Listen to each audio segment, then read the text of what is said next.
inside the hall and take their seats.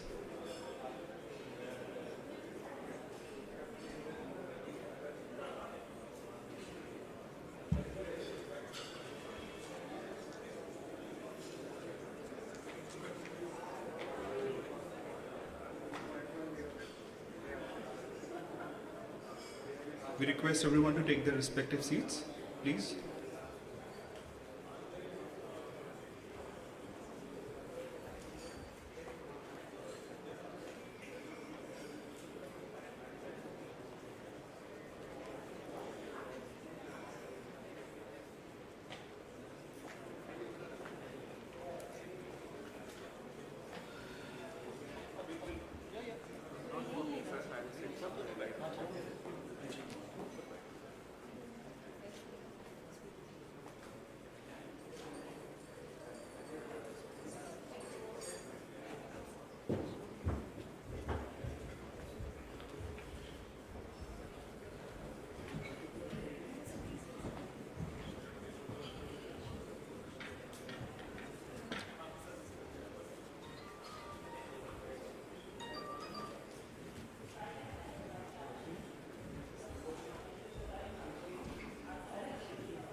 Good morning, everyone. Welcome to the Jnpa SEZ Investor Conclave, Invest in the Next Growth Story, organized by Jnpa SEZ in association with Confederation of Indian Industry, CII.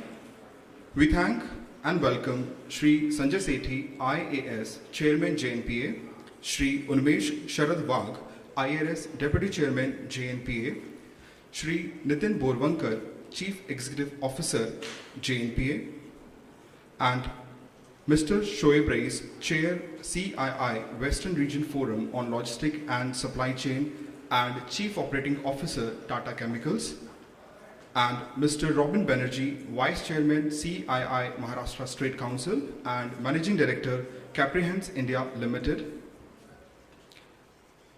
Before we begin the program, I request all the delegates to keep their phone on silent, and if they have any questions, they can ask toward the end of the session. Now, may I invite the CEO to deliver the welcome address.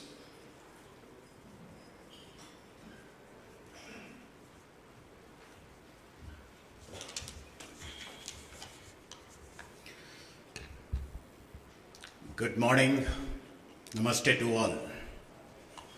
On behalf of our Chairman, Shri Sanjay Sethi IAS, and Deputy Chairman, Shri Unmesh Waghji, I welcome you all to this conclave.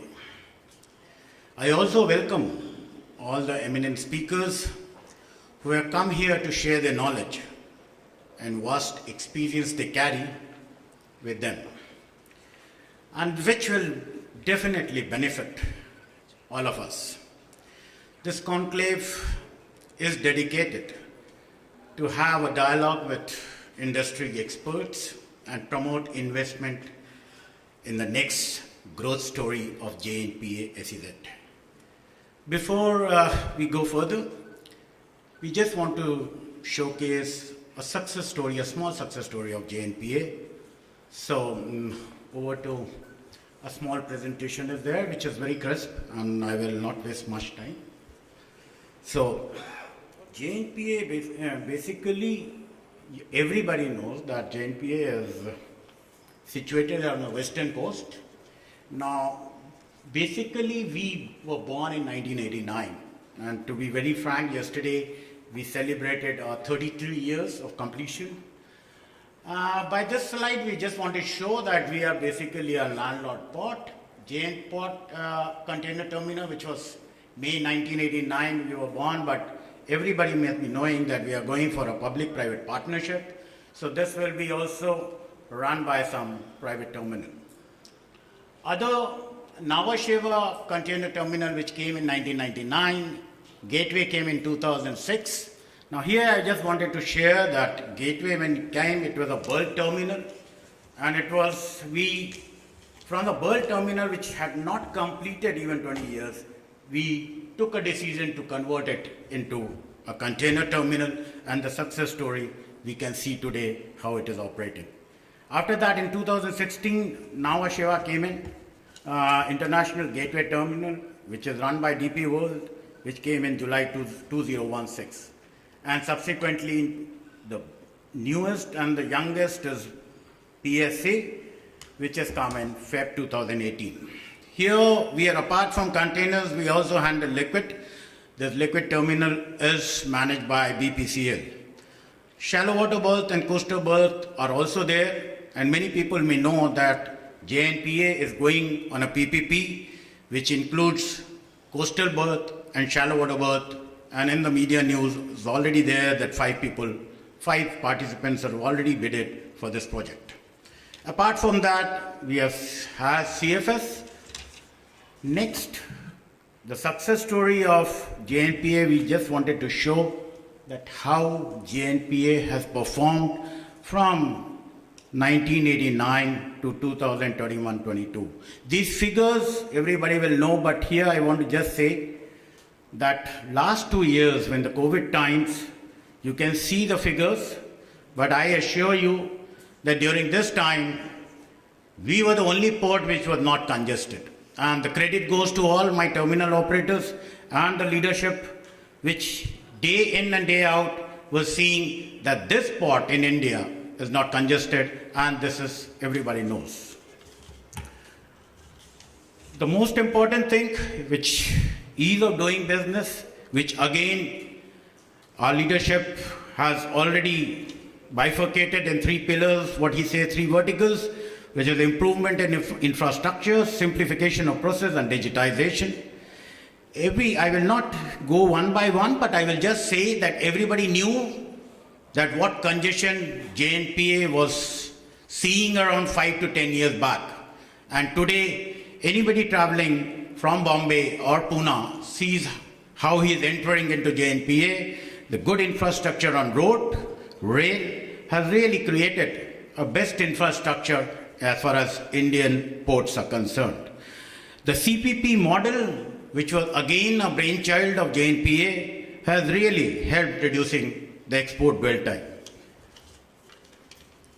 This ease of doing business has really created our positions in worldwide market, overall ranking and trading across borders. I will not say the figures, but you can see how Jnpa has done over the years, and this is the story says. Next, we can talk about ourselves on our own, but if the independent agencies is evaluating not only ports, including the airports, as far as export-related logistic and efficiency of port is concerned, we are very proud that Jnpa stands at the highest numbers that the index value is concerned and better than Mundra. So here, if we see, and we are very proud to say this, because this has been done by an independent agency.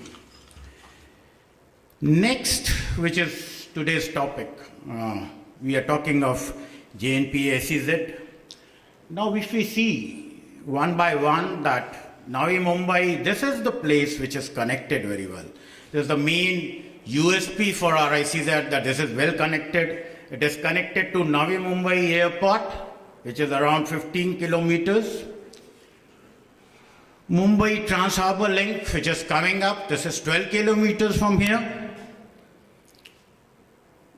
Next is, these are the railway lines. Why we have shown this? Because the investors who are coming, with whom we are discussing, they want for their employees, for their workers, what is the rail line. So these rail lines are coming till Uran. And next, what we are talking about is Virar-Alibag multimodal corridor. Now this is a corridor which everybody talks about because a lot of cargo is coming from Bhiwandi and people want that ease of congestion on the road. So this Virar-Alibag multimodal corridor will really help us to, as far as the truck movements are concerned on the roads. Next, the present investors were asking us that where are the employees, where the people are going to stay. So Dronagiri note which is a residential node which is coming up very good rates are there, and that's developing very well. And dedicated freight corridor, which everybody knows is coming up. Next is a general view. I will not take much time. The leasable area includes into categories of industrial plots and commercial plots. Total land is 277, leasable is 162, non-leasable where utilities and everything is coming, the green area is coming, that's 115. Area leased is 58.76, area for lease is 103.24. Now I request my colleague Mr. Rajesh Farke to come on, and he will tell you about the approval and the clearances of Jnpa SEZ. Please, Rajesh.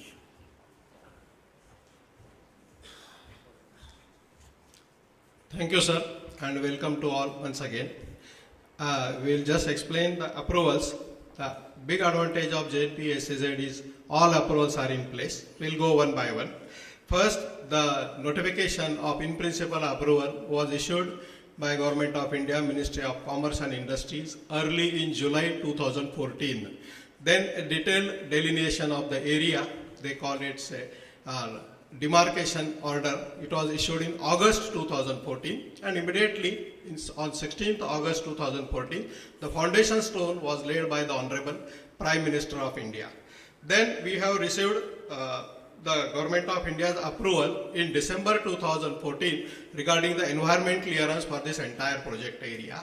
It was earlier in two parts, that is a 200 hectares of a processing area and 77 hectares of a non-processing area. But then later, considering the demand for the industries, we changed the entire area into a processing area, entire 277 hectares.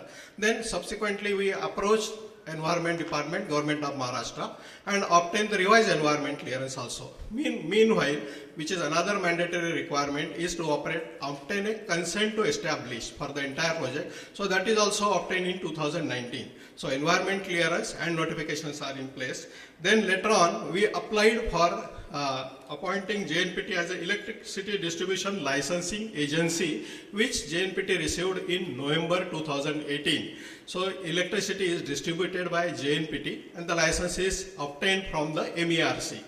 Now important is who is the planning authority. So JNPT obtained the status of the special planning authority under the State Maharashtra Regional and Town Planning Act, and this happened in December 2017.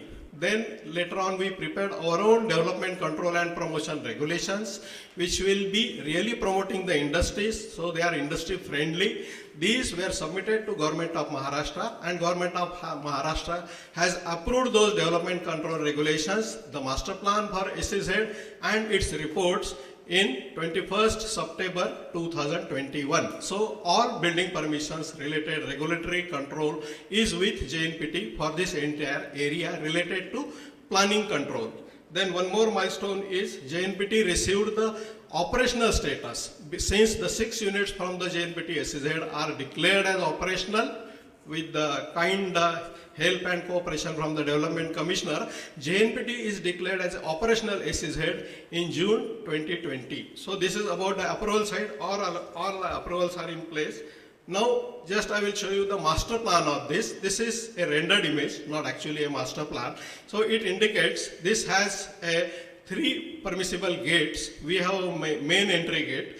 Then another service entry gate is from the sector 7. Entire area is divided into 7 sectors.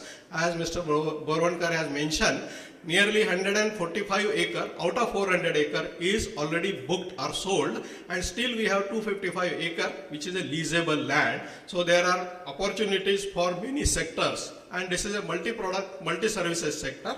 So we welcome all type of industries in this area. Now just to understand the process flow, so there are 2 parts. The one, JNPT's role is as a developer and a landowner. So we allot letter of intent to the successful buyer, whoever is a successful bidder in our e-auction come process, e-tender process. Then after letter of intent, then he has to approach the development commissioner office if it is for the unit. Then the development commissioner will grant a letter of approval, and if it is plot allotted for the co-developer model, then through the development commissioner, he has to approach the board of approval to the Ministry of Commerce and Industries and obtain. Prior to that, the co-developer has to enter into an agreement, that is a co-development agreement. Then next stage is the payment of upfront lease premium. It will be depending on the terms and conditions mentioned in our tender document. After payment of 100% upfront lease premium, and the plots are allotted for 60 years. The adjudication process is to happen because for the SEZ plots, there is no stamp duty and no registration charges. To get this exemption, plot has to be adjudicated. After that, the signing of lease deed will happen and possession of plot will be handed over to the unit or the co-developer, as the case may be. Then he has to approach for the building permission related issues. Then the first important is he has to obtain the provisional fire NOC. Again, the fire officer, JNPT has its own chief fire officer. He will grant the provisional fire NOC. Then also obtain the consent to establish from MPCB. This is an external approval. And with this consent to establish and provisional fire NOC, JNPT as a special planning authority will grant the building permission or a development permission. So after the development permission, if the co-developer land area is more, and as per the EIA notification 2006, in case he need to obtain an environment clearance, then he has to obtain environment clearance and then start the construction. After the construction, you know the different stages. First is a plain completion. Again, JNPT will grant. Structural stability certificate he has to submit after completion of the building, as well as the completion certificate from the architect. Then take the final fire NOC, take the final consent to operate, and JNPT will grant the occupancy certificate. So after occupancy certificate, the unit holder can go for the commencement of operation and intimation to the development commissioner of about the first export document. Once the first export document is issued, then he has to submit that document to JNPT also, and then the unit will be declared as a operational unit. So all approvals are really under one window except the external approval. So JNPT and the development commissioner, these two are the two approvers, I can say, for the starting of any unit or a co-developer in SEZ area. That's all. Thank you.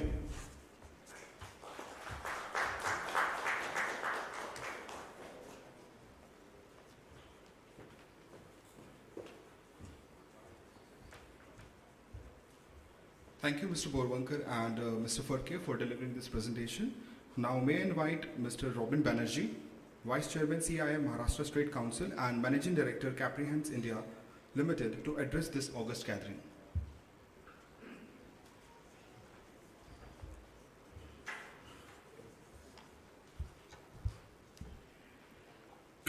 Good morning, ladies and gentlemen.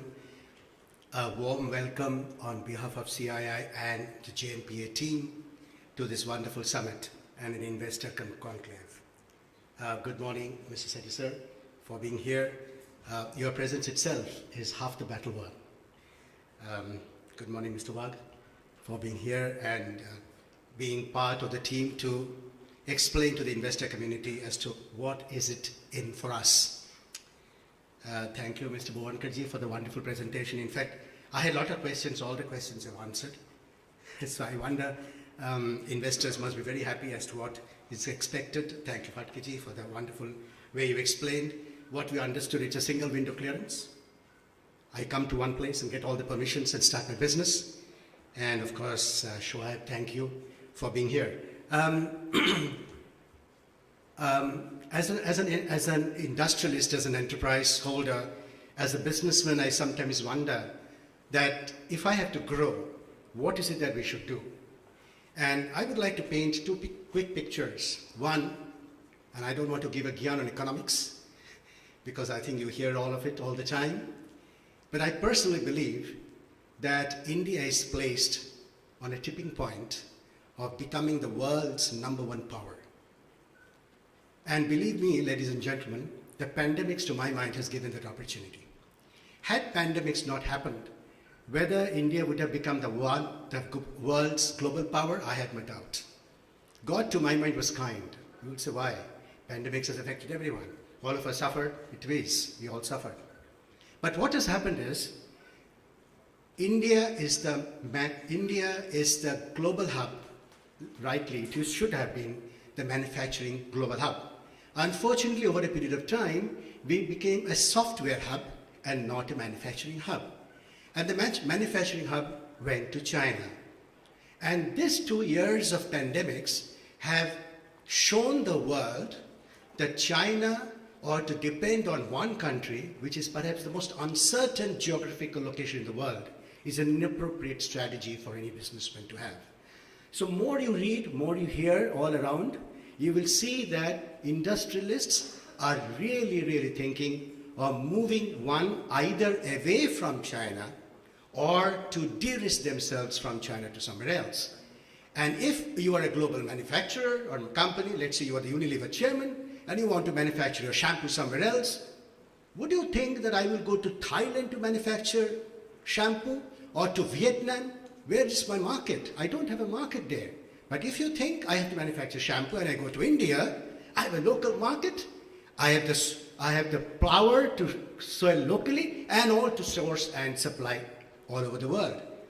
Therefore, ladies and gentlemen, whether you are thinking to invest in Jnpa SEZ, whether you want to start your manufacturing operations in Jnpa SEZ, irrespective of that, I personally feel, and I'm sure most of the world economists are thinking, that India is going to be the source of the world's manufacturing items sooner than later.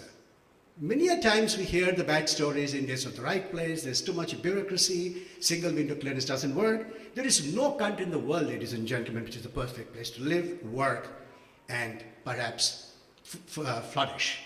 So India definitely, to my mind, is the place to be in for the future.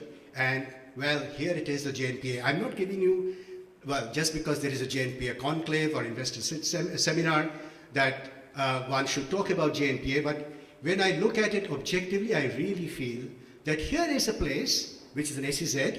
You can sell 25% of your products in India itself, global sourcing, everything ready in the port, western part of India, port is right there, closest to the world's one of the largest city called Mumbai.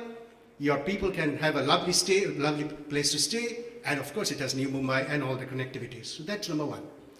So first is, to my mind, India is definitely at the tipping point of becoming the world's powerhouse. Whether it's 5 trillion economy or 10 trillion economy is irrelevant. The second, if I am a businessman, what is it that I look for? If you go back to your school days or economics days in your college, which was told or explained to us, we were told there are 4 factors of production. There are 4 things which are needed to make a production: land, labor, capital, organization. There are 4 things which are required. Now, I'll go reverse. Organization is nothing else but entrepreneurship. All of you have enough. India, to my mind, is the most entrepreneurial country. Globally, all over the world, just see the largest company CEOs, and most of them are now becoming Indian. So obviously we know something which is right. So that's the last one is organization. Land, labor, capital, organization. So capital is money. There is enough money, ladies and gentlemen. If you have a good project, there is enough money. You speak to any bank chairperson, and he or she will tell you that bring a project and I shall finance you, provided you can prove that you have a good project and a good idea. Enough money. Just see the number of unicorns which has happened in the country. 44 new unicorns have come into the country last year. $1 billion each. They have all got funded. Land, labor, capital, organization. Third largest is the labor. Labor is a state subject. It is a state subject, nothing to do with the central government. And labor is something I have found, and I have operations in Maharashtra. Labor is very, very user-friendly, if I may say. Very user-friendly. Of course, if there is human being, there will be some ups and downs, but labor, to my mind, is a wonderful, let's say, an advantage which we have in India today, especially in Maharashtra. And of course, Jnpa SEZ is in Maharashtra. The new labor code, which is likely to come, I know for sure that the laborers the working class feels that's very bad for them. But if I'm an industrialist, let me tell you, and if some of you are representing them, new labor code, if it is adopted, and I humbly submit to my state government that it should be approved, it is a place where the labor will become then freely made available. They can be hired and fired, quote unquote, if I may say so. And even if it is so, they will be subjected to full provident fund and gratuity rights. So in my view, that if that happens, and which I think will happen sooner than later, would solve the labor problem. And the last one is land, which actually is a land labor capital organization. Land, unfortunately, God is not going to give us anymore. That's fixed. It will always run out tomorrow. And that is something which Jnpa authorities are saying, see, ladies and gentlemen, land is for you, I booked it for you, ACZ, Special Economic Zone, do what you want, come and invest. So it is almost like a cake on a plate, saying, no, this is the cake, lovely cake, please come and eat it. So, Sanjay sir, I think this is a wonderful opportunity which you guys have brought to us as an investment community, that you have given us land, and that's what is required. Labor and capital, there's no problem, and we have the organization capacity, capability, the entrepreneurship spirit. And the last step is for all of you, CII will always be with you, sir, and we'll be very happy to be your let's say, your shoulder to help you to make it, and you have already made it very successful. We'll be very, very happy to take your initiatives forward. Continue to be your ambassadors all over the world, if not, surely not, if not in India. And I really submit to all of you to look at this great opportunity. And I think as an entrepreneur, Jnpa ACZ is definitely one of the best places to definitely look at, provided you are looking for the areas where perhaps Bombay, or for the matter Western India, is economically and otherwise suitable for manufacturing of the product. So,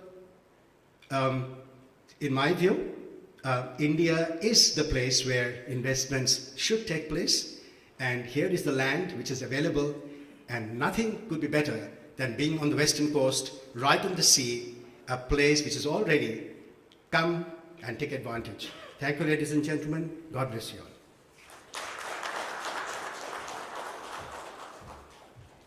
Thank you, Mr. Banerjee. Now may I invite Mr. Shoaib Rais, Chair CII Western Region Forum on Logistics and Supply Chain and Chief Operating Officer at Tata Chemicals Limited, to deliver the address.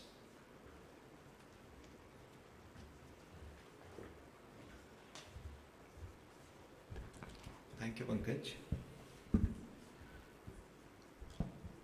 Mr. Sanjay Sethi, Chairman Jnpa, Mr. Umesh Wagh, Deputy Chairman Jnpa, Mr. Nitin Bhovankar, Chief Executive Officer Jnpa SEZ, Mr. Rajesh Fatke, Chief Planner Jnpa SEZ, Mr. Robin Banerjee, Vice Chairman Maharashtra State Council CII, and Managing Director Caprians India Limited, all stakeholders from industry and Jnpa, delegates from industry, ladies and gentlemen, a very warm good morning to all of you.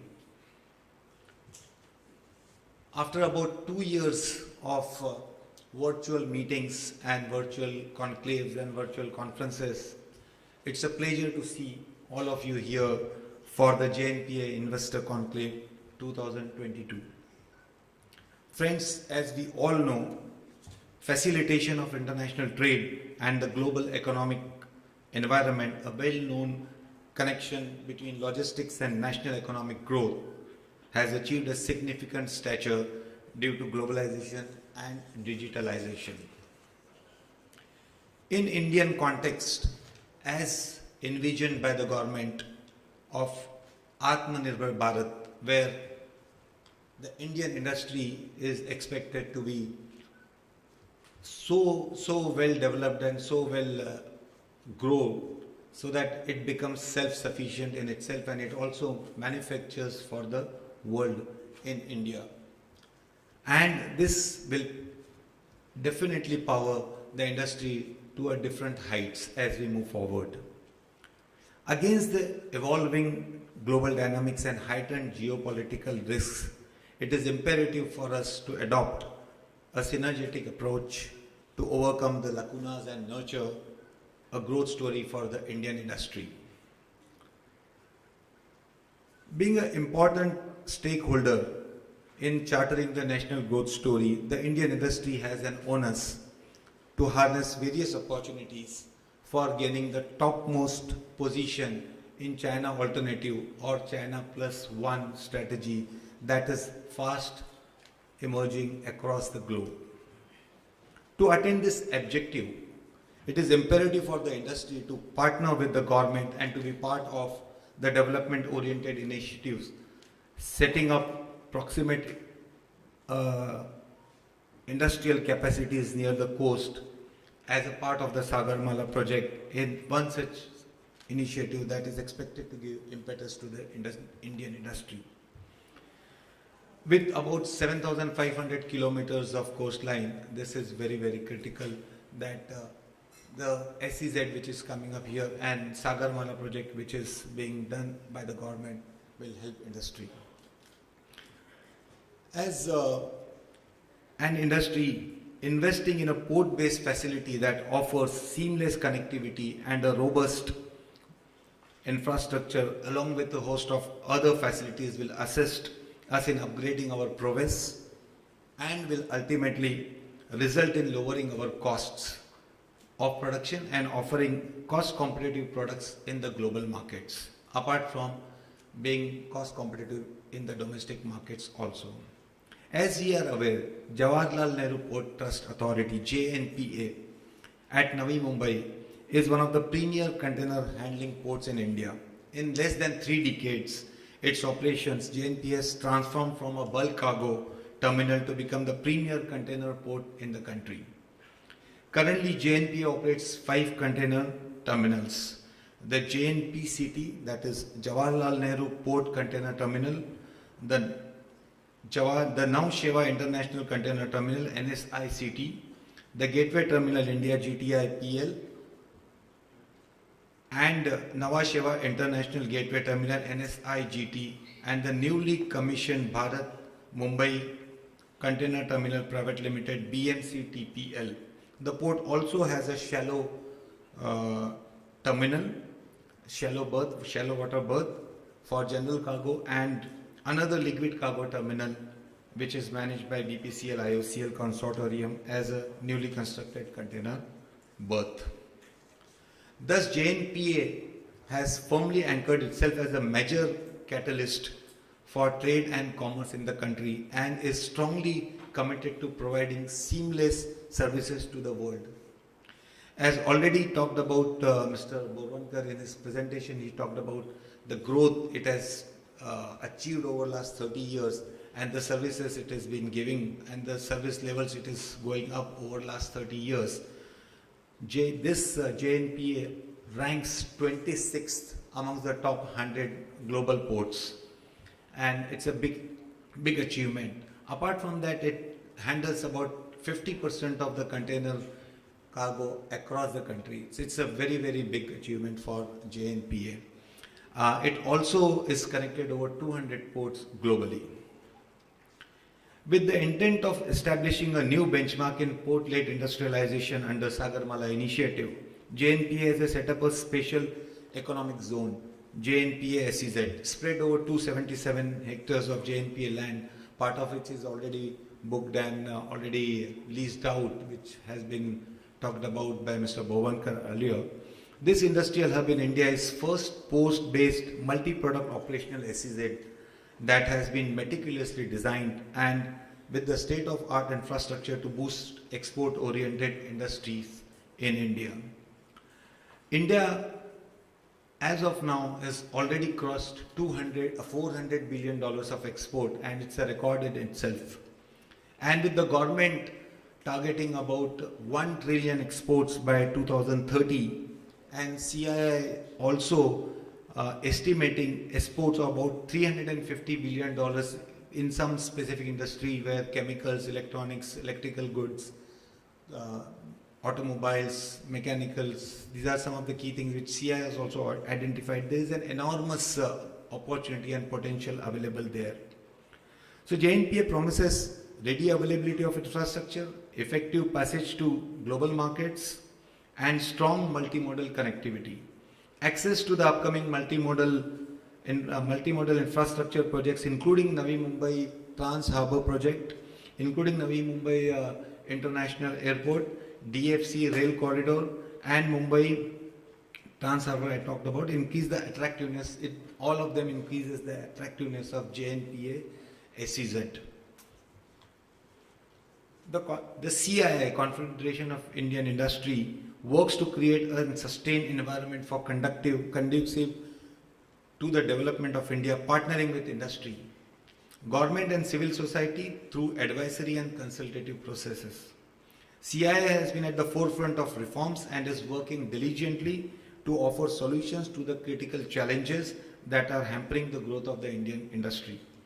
To address the growth needs of and sharpening Indian incorporates competitive edge through better logistics and supply chain practices, CII has established CII Institute of Logistics, a center of excellence in 2004.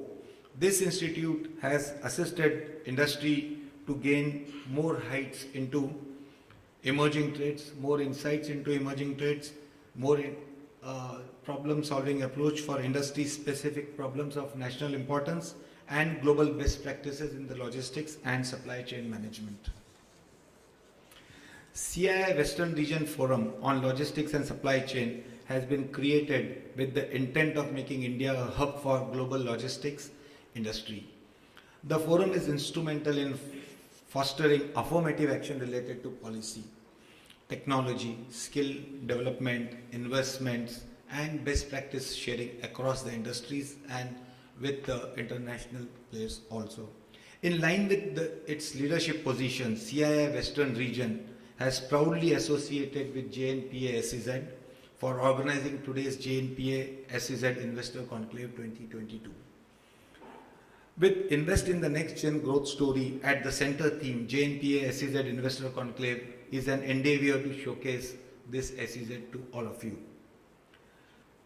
I am sure that the series of the panel discussions on the port-led industrialization, standardization and sustainability which will happen throughout the period today during the conclave, it will definitely give a lot of takeaways to all of us for our own planning purposes and for our own strategizing purposes. This conclave will also enable attendees to interact with the JNP SEZ authorities for understanding various nuances of the project, although they have given a detailed list of how it is happening and what is happening, but still the in-person discussions will help us to understand it better and to answer our specific questions. I would like to congratulate the JNP SEZ management for organizing this outreach-oriented initiative and take special efforts for touch basing with the stakeholders from Indian industry. I am confident that deliberations that will emerge at this conclave will certainly deliver a positive impact on the futuristic growth of JNP SEZ and of the industry. Once again, friend, I extend warm welcome to all of you who are present here virtually and physically, and offer my best wishes for the fruitful discussions today. Thank you again.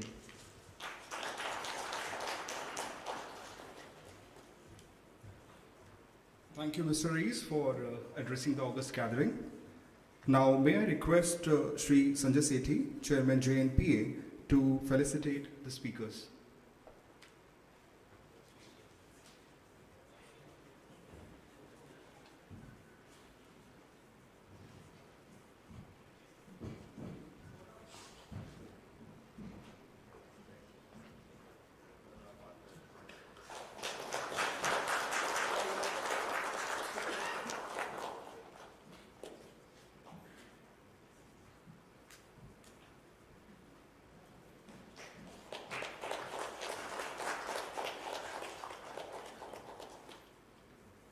May I request everyone for a group picture? Group picture.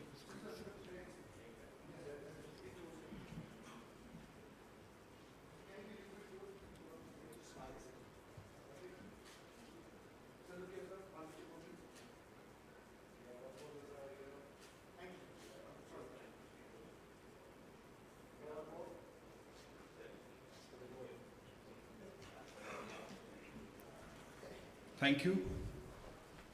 Now we will have our next panel discussion on port-led industrialization at JNPA SEZ, potential and opportunities.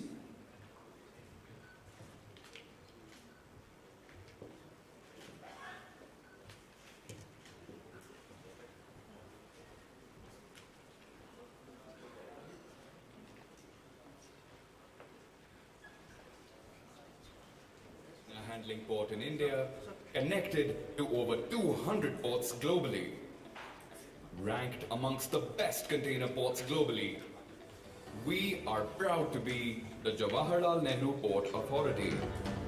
Over the past 3 decades, since its inception in 1989, we have been an integral part of India's port-led growth narrative. We have expanded its infrastructure and services to match global standards. It is this very commitment of ours that has led us to launch several ease of doing business initiatives for the EXIM trade. Within a very short span, the world is already witnessing the effect. In the World Bank's Ease of Doing Business Index, under the Trading Across Borders segment, JNPA has been credited for bettering India's position, guided by the ministry with the primary aim of improving logistic costs and time efficiency for our EXIM community stakeholders. We have undertaken a methodical, 3-pronged approach: simplification of processes, improvement of infrastructure, and digitization of activities. All 3 have helped us achieve the results India needed. Expansive operations call for simpler, seamless processes, and we at JNPA are constantly working on these. Our most successful endeavors include simplification of processes, direct port delivery. Direct port delivery creates a smooth gateway for our importers. It reduces the cost and expedites their delivery of consignment. Direct port entry. Direct port entry ensures unindentured entry to the port for exporters. JNPA has dedicated a new centralized parking plaza that is the largest of its kind in India. This has helped streamline traffic movement, improved port efficiency, and take care of our valuable servicemen. Inter-terminal transfers of tractor trailers. Inter-terminal movement of tractor trailers allows movement between all the 4 terminals.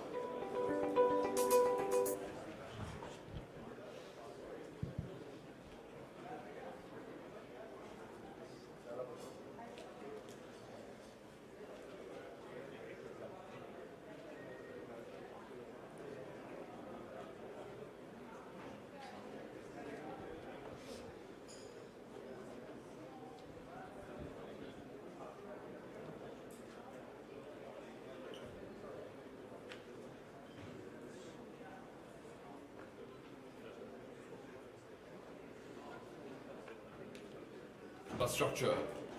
At CPP, we have undertaken other initiatives. Upgrading connectivity and cater to future traffic by systematic widening of port highways, development of integrated common rail yard facility, allotment of land and office space of partnering government agencies in order to bring all the regulators under one roof. JNPA has allotted space to animal quarantine, plant quarantine, textile commission, etc.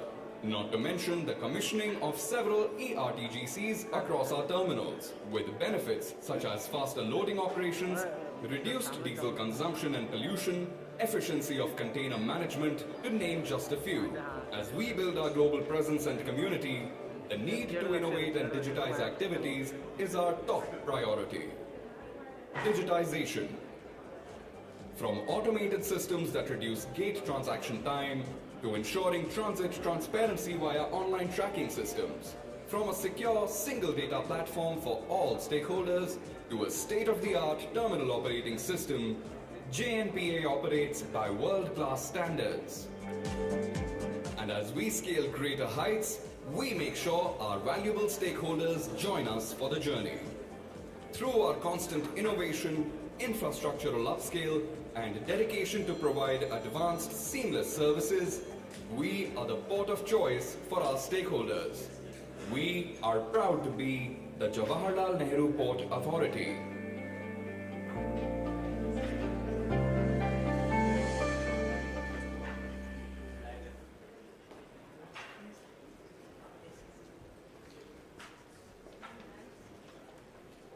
Thank you for your patience. Now we'll have our next, which is the panel discussion on port-led industrialization at Jnpa SEZ, potential and opportunities. For this panel, we have with us Shri Unmesh Sharad Wagh, IRS Deputy Chairman at Jnpa, Mr. N.V. Kulkarni, Commissioner of Customs, JN Custom House, Mr. Ram Bhogle, Chairman, Applied Innovation and Technology Group, Mr. Ranjit Ray, Director, NSBPL, DB World, Mr. Animesh Kumar, Founder, Director and Chief Executive Officer, PDP Shipping Projects Limited, Mr. Girish Agrawal, Chief Operating Officer, Gateway Terminal of India, and to moderate this session, we have Mr. Jagan Narayan Padmanabhan, Director and Practice Leader, Transport, Logistic and Mobility, CRISIL.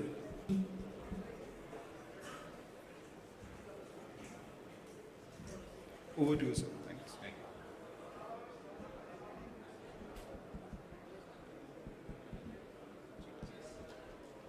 Hello. Welcome to all of you. It's been an absolute pleasure to be here and also to be talking about a subject which is the SEZ. Generally, the SEZ is about, in India at least, about a 20-year plus story. But there has been a lot of ups and downs as far as SEZ is concerned. But in particular, talk to about Jnpa SEZ, there's always only a growth story and a success story. I was very heartening to see that close to about 40% of the land, sir, has already got of the saleable land or the leasable land has already got leased out. A great beginning, and I don't think many SEZs can kind of count off that kind of it, and considering that's been only about 3 years or so from kind of conceptualization and fully operational to that extent. So it's a great beginning, and then that's a great start to the whole SEZ story as such. So, Mr. Kulkarni, I'll kind of start in terms of SEZ. When we talk about it, it's in a way designated a foreign enclave area, right? And there is always talk about the customs, the clearances, the potential unit holders always have this kind of a thinking of what can they expect when they come into an SEZ, right? And specifically to a Jnpa SEZ, what are the kind of things that have been put in place so that a smooth transitioning happening in terms of the ease of doing the business there in the Jnpa SEZ? If you can kind of talk about that, we can kickstart from that, and that's generally been a pain area. Good morning, all of you. Our opening remark is about pain area, and unfortunately I am representing the department where you are perceiving it as a pain area. But in case of JNPT, I would like to invite your attention to a few positive areas which can help you in understanding in proper context as to what is exactly happening at the ground level. So when it comes to the customs, first part is that JNPT as an authority, a port operator, and Jawaharlal Nehru Customs House, we have got excellent relationship on day-to-day basis so far as ground operational part is concerned. So no one should face any difficulty if there are any issues of coordination with the port authorities from the customs side. Most important thing is that when you talk about customs clearances and the pain points, we are working under some commitment for National Trade Facilitation Action Plan, and as per the World Customs Organization's guidelines, every year in the month of January, we conduct study across the India, across various ports, seaports, airports, ICDs and land customs stations. Recently conducted study of January 2022, for which I was a convener for Jawaharlal Nehru Custom House. The result is out, and it has shown that so far as the clearance of import and export cargoes are concerned, JNPT has stood out to be the best port in India among all the steel ports, including the private ports taken. And that particular study of this time release study of JNCH is available on our web portal www.gnch.gov.in.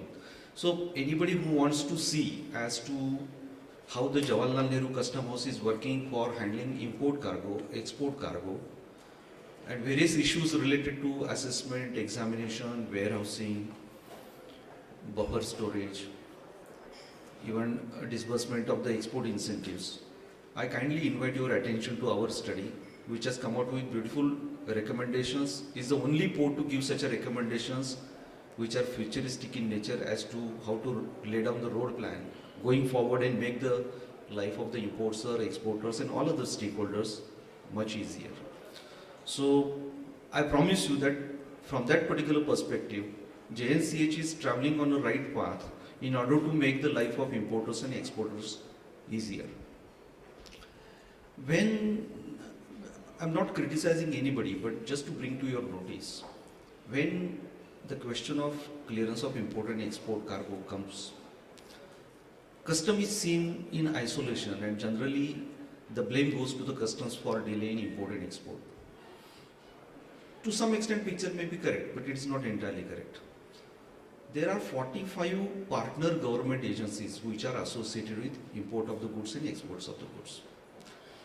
We are trying to take all partner government agencies online real-time basis connected with us. This is our endeavor. Out of 45 agencies, 5 agencies are already online real-time basis connected with us. We are also working under a very tough target of National Trade Facilitation Action Plan. For example, last year the time frame given for the import of clearance of the import cargo was 72 hours. This year it is given as a 48 hours. Next year it will still come down, maybe 36 hours. Another year it will still come down, 24 hours. In case of export cargo, last year it was 48 hours timeline. Now it is become 24 hours timeline. So what we do is that during the time release study, we try to understand as to where the pain point lies for the importer and exporter. And we have come out with the result. Our result is already in the public domain. And National Time Release Study also says the same thing. Because of certain partner government agencies which are not connected on online real-time basis, perhaps there is little bit of delay here and there. But I must tell you that Jawaharlal Nehru Custom House has seized this problem. We are at the forefront of integrating all government agencies so that your pain points gets reduced. Further, the location of the SEZ is so close to the Jawaharlal Nehru port. Perhaps the kind of initiatives which are launched by the CBIC in last few years, mainly 2 initiatives are there, DPD, Direct Port Delivery, and Direct Port Export, DPE. We are making much more progress. This year, JNPT was magnanimous in introducing a facility of opening an examination of the cargo for the export in the central parking plaza. And there are a lot of pros and cons of all these. Brokers are coming with a lot of issues saying that it may perhaps create a monopoly kind of thing.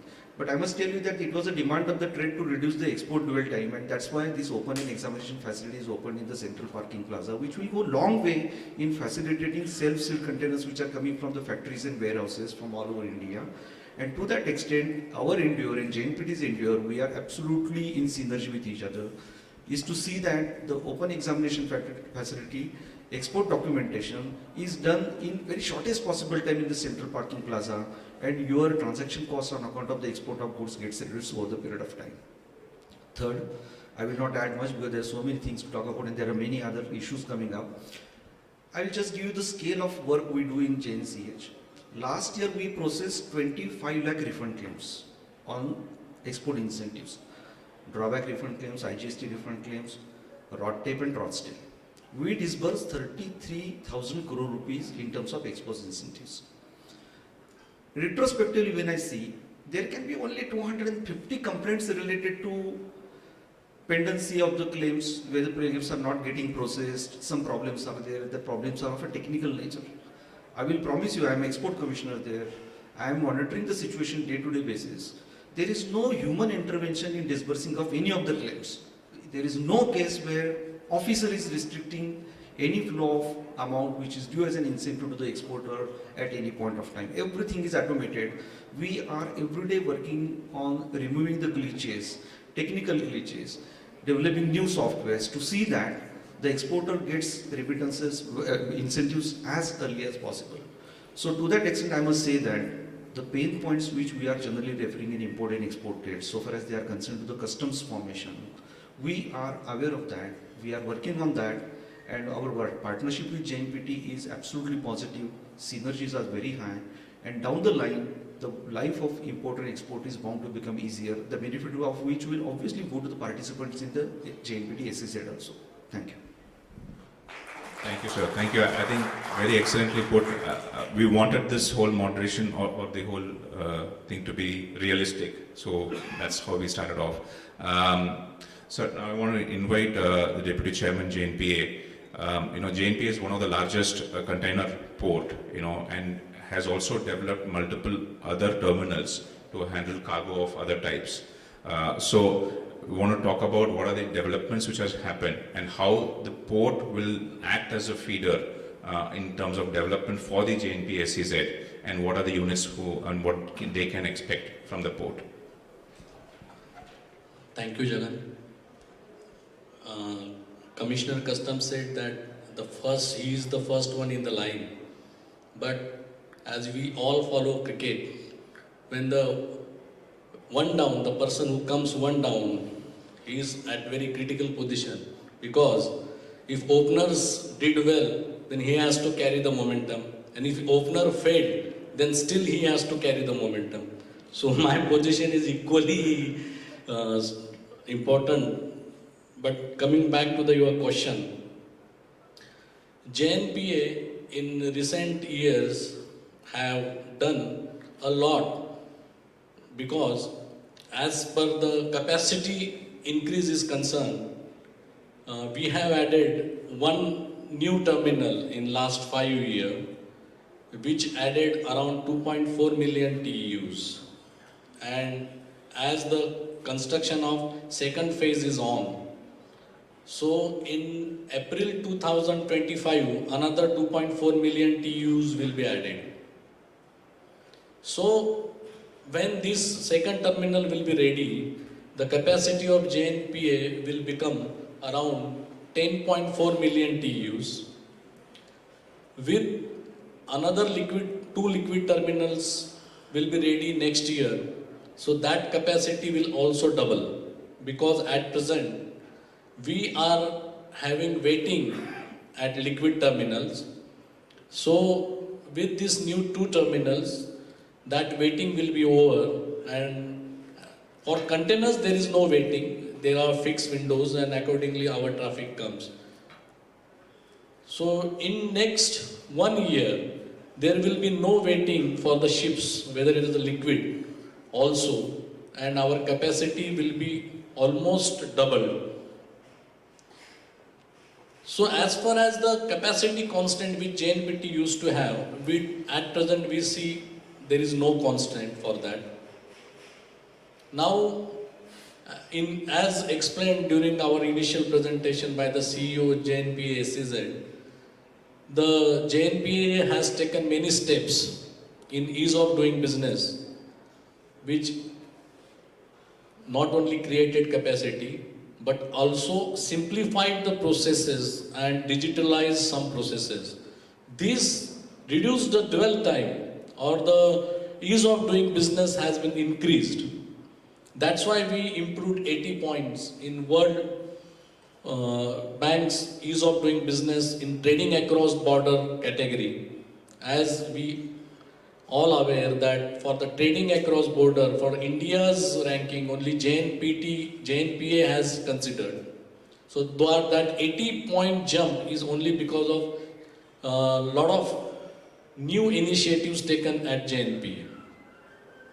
With all this infrastructure increase and improvement in infrastructure has added advantage to the Jnpa SEZ. As we all know, there are a lot of efforts from government side to reduce the logistic cost. the logistic cost in India is 14% of GDP, which is much higher compared to the developing and developed nation. It should be around 8 to 9%. As far as Jnpa SEZ is concerned, with all these initiatives, this logistic cost is almost zero.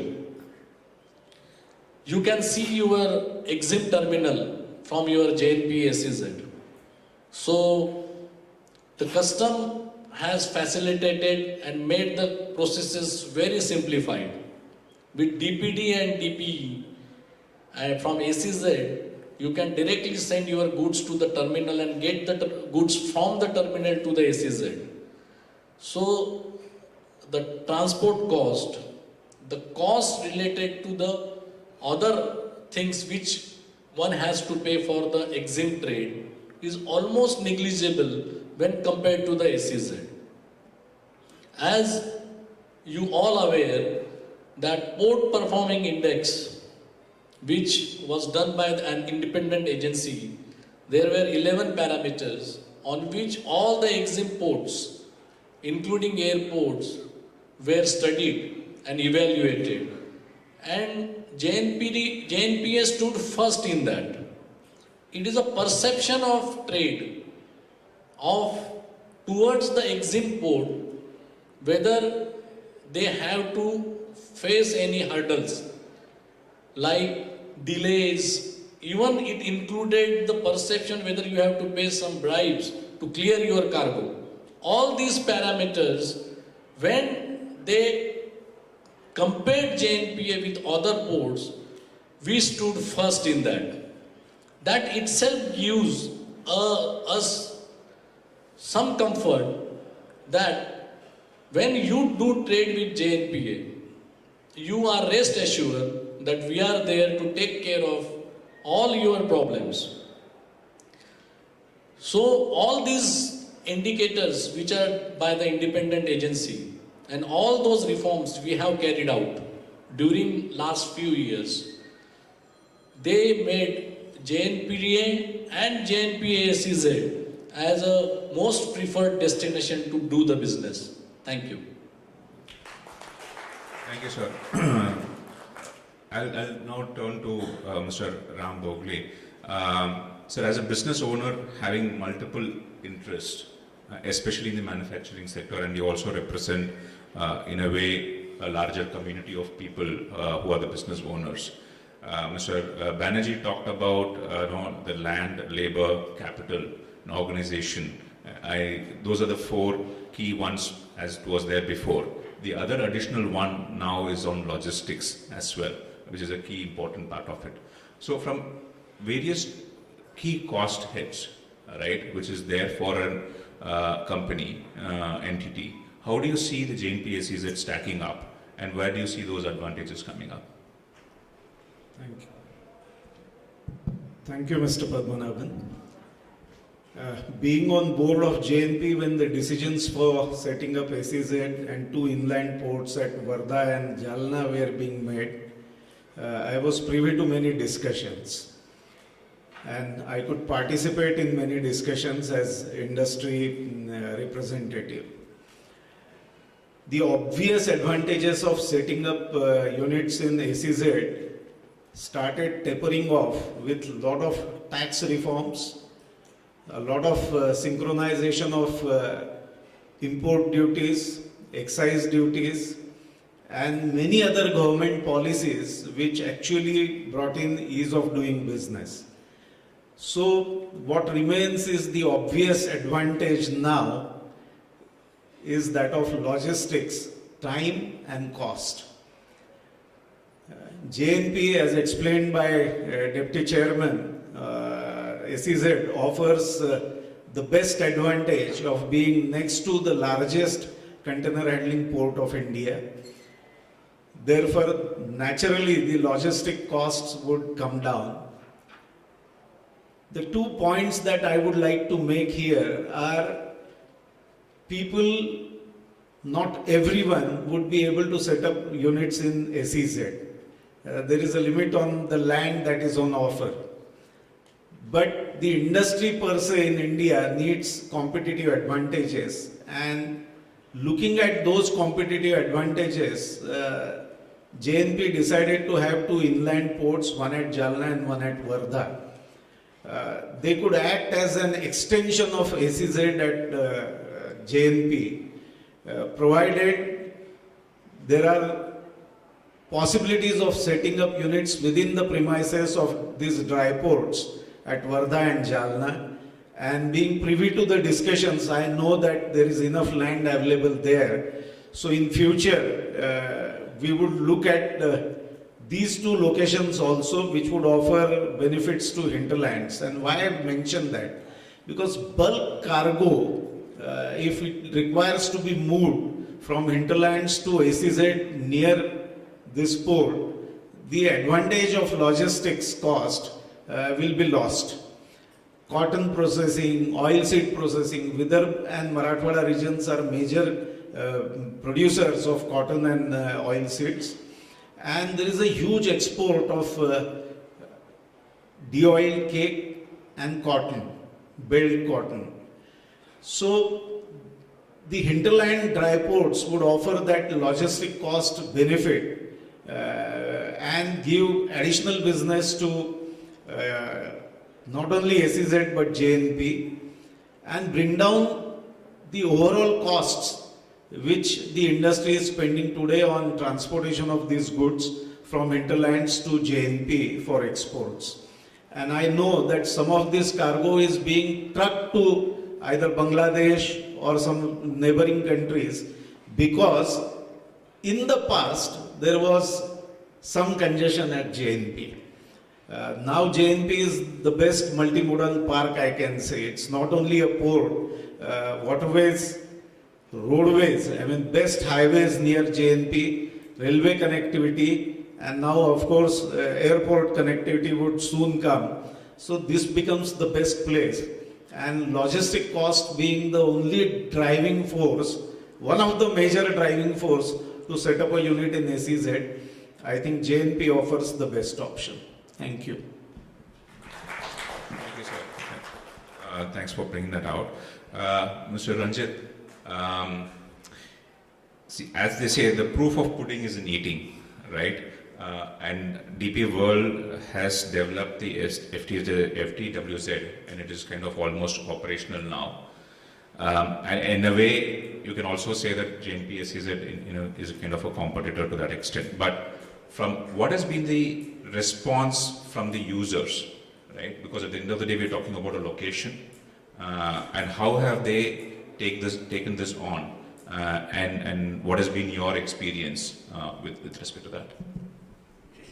Thank you.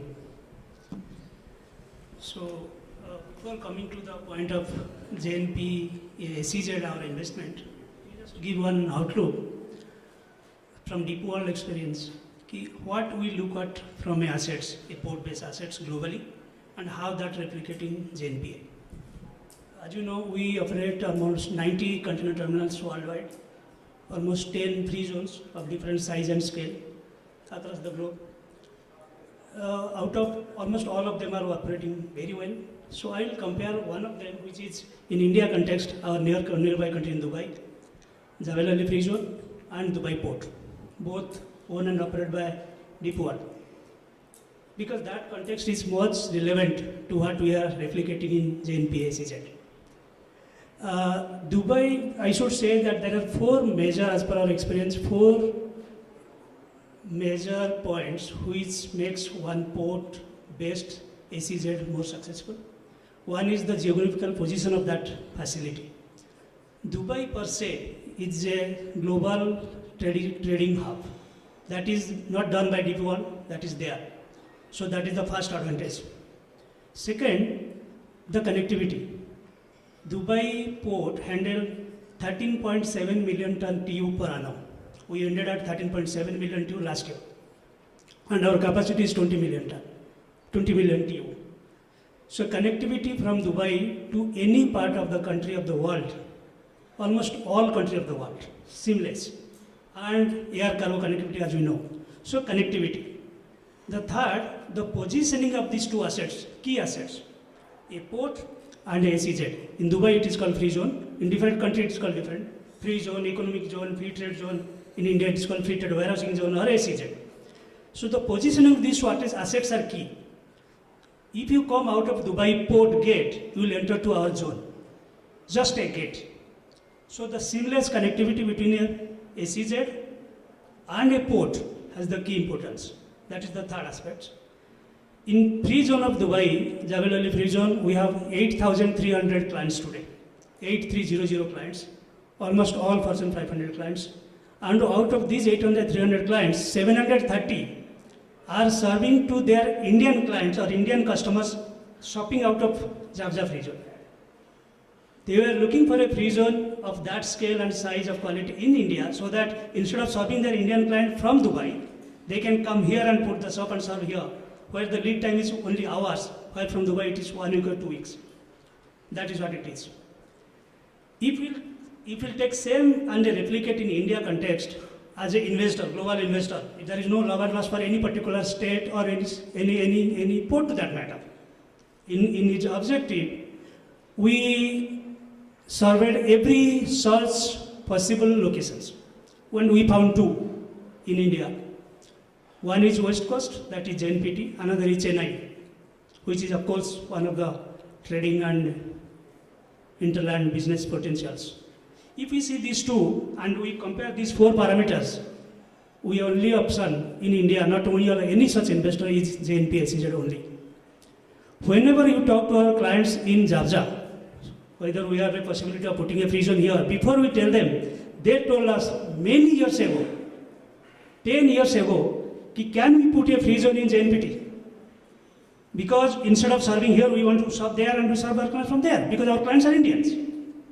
So once we saw there is a bidding coming for a Jnpt SEZ and allotting such a land parcel right at the port, it was something which we always look at because we are doing this across the globe and we want to replicate here.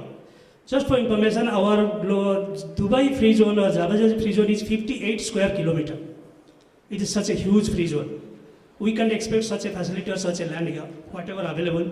It is good that port has given a 400 hectares of SEZ where they have allotted almost 80 acres for a free zone for us which we are developing. So coming all these 4 parameters, one is the positioning. Positioning of West Coast and Jnpt to the rest of the world is absolutely seamless as compared to any other ports in the country. So position is taken care because it is Jnpt, number 1. Number 2, the connectivity on air and sea is absolutely seamless as compared to any other ports or options available in the country. And the positioning of these 2 assets, just like our Dubai port and Jebel Ali, it is Jnpt and Jnpt SEZ. Absolutely matching. And the 4th thing, which I should also tell and the sideline, the ease of doing business. Of course, in Dubai, opening a company in a free zone, right from accommodation to your laborers, company setups, everything is taken care by us. We can't expect here because of our systems here. However, ease of doing business because as commissioners have told that a lot of customer reformation has happened, so that is going to help us. So I do not compare apple to apple the Dubai ease of doing business with India. It is not relevant here. However, the positioning, the feasibility, the requirement, the parameters, all taken care when Jnpt SEZ is there. That is our global experience. Coming to our facility in Jnpt SEZ, we are developing 2 free zone there, and now it is 1, almost 80 acres now. The response which we have received from our, I should say, captive clients, from Jabza clients, I should say, as a captive client because they are working with us for the last 20 years. All of them are waiting the facility to get ready and put their shop. The beauty of these facilities, it is inside a SEZ where manufacturing can be done and trading can be done.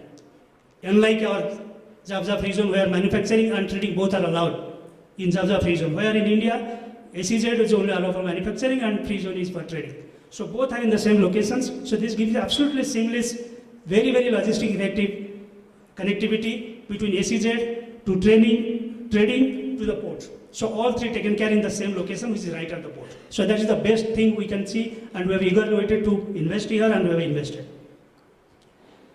Coming to the our experience so far a biggest investor in Jnpt SEZ, we are investing almost 1,600 crore in our facility, in 80 acres of facility, because we saw business here.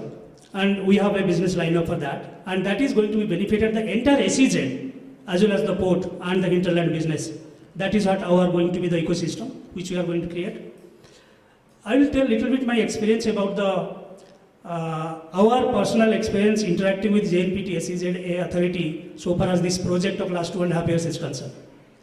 Right from the tendering process, winning the tender, signing the documents of lease deed, co-developer agreement, etc., it was absolutely seamless. I must say that I have personally involved in this process from the beginning. It was fantastic, a very good experience. We are developing port in India in almost 10 states now.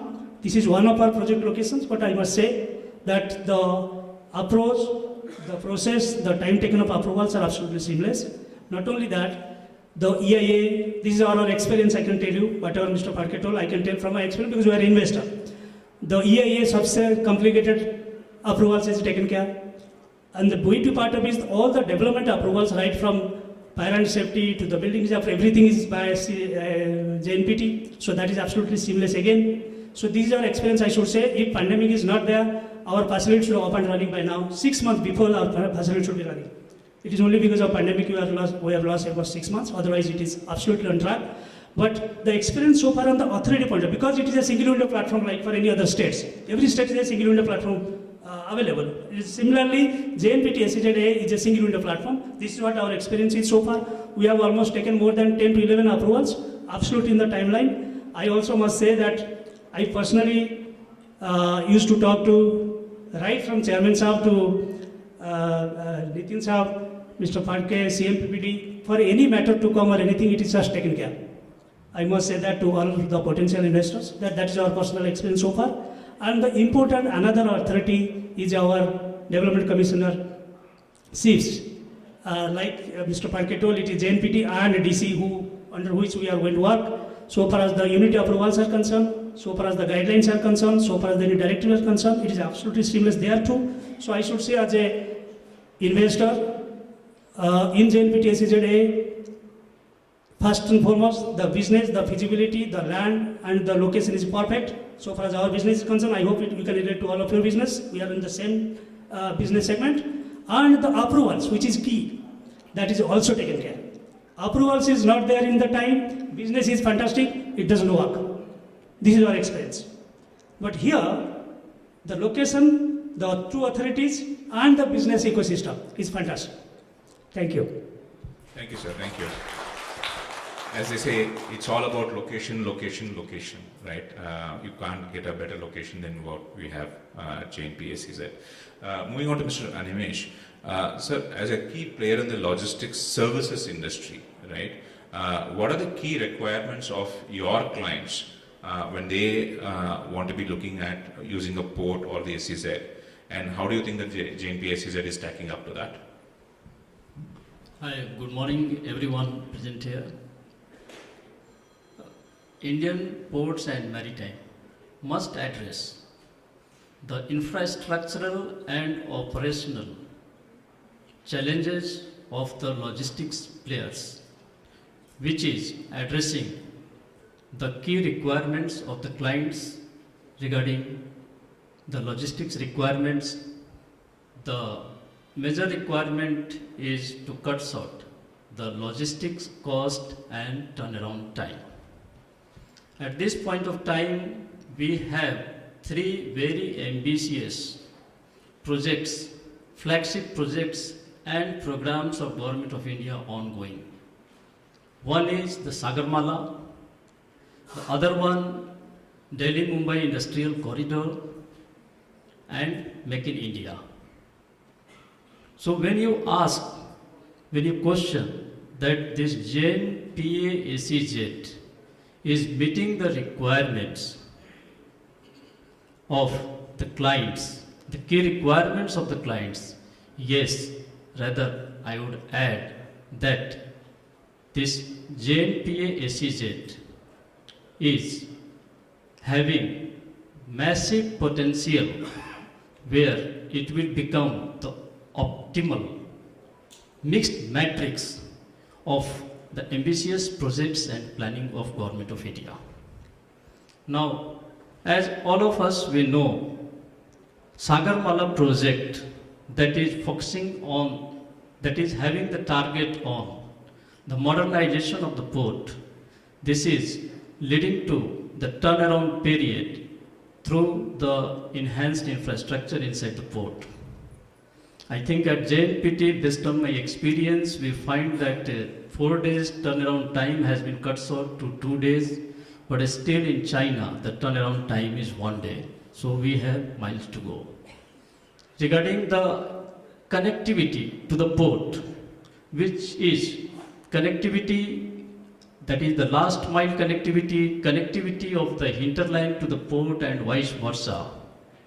This has been a major infrastructure challenge, and of course, we find that many infrastructure projects which are coming, like we see, we have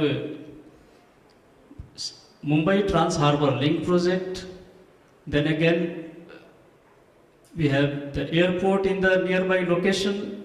All these Mumbai Trans Harbour Link project that is connecting Shivdi, I mean Mumbai to Navaseva, that will be further connected as it will be to the Alibag Virar corridor, then to this Goa Express Highway, which is under constructions, Pune Express Highway, and we have got a very ambitious again project of Maharashtra government of this Vidarbha Express Highway that is connecting Mumbai and Nagpur.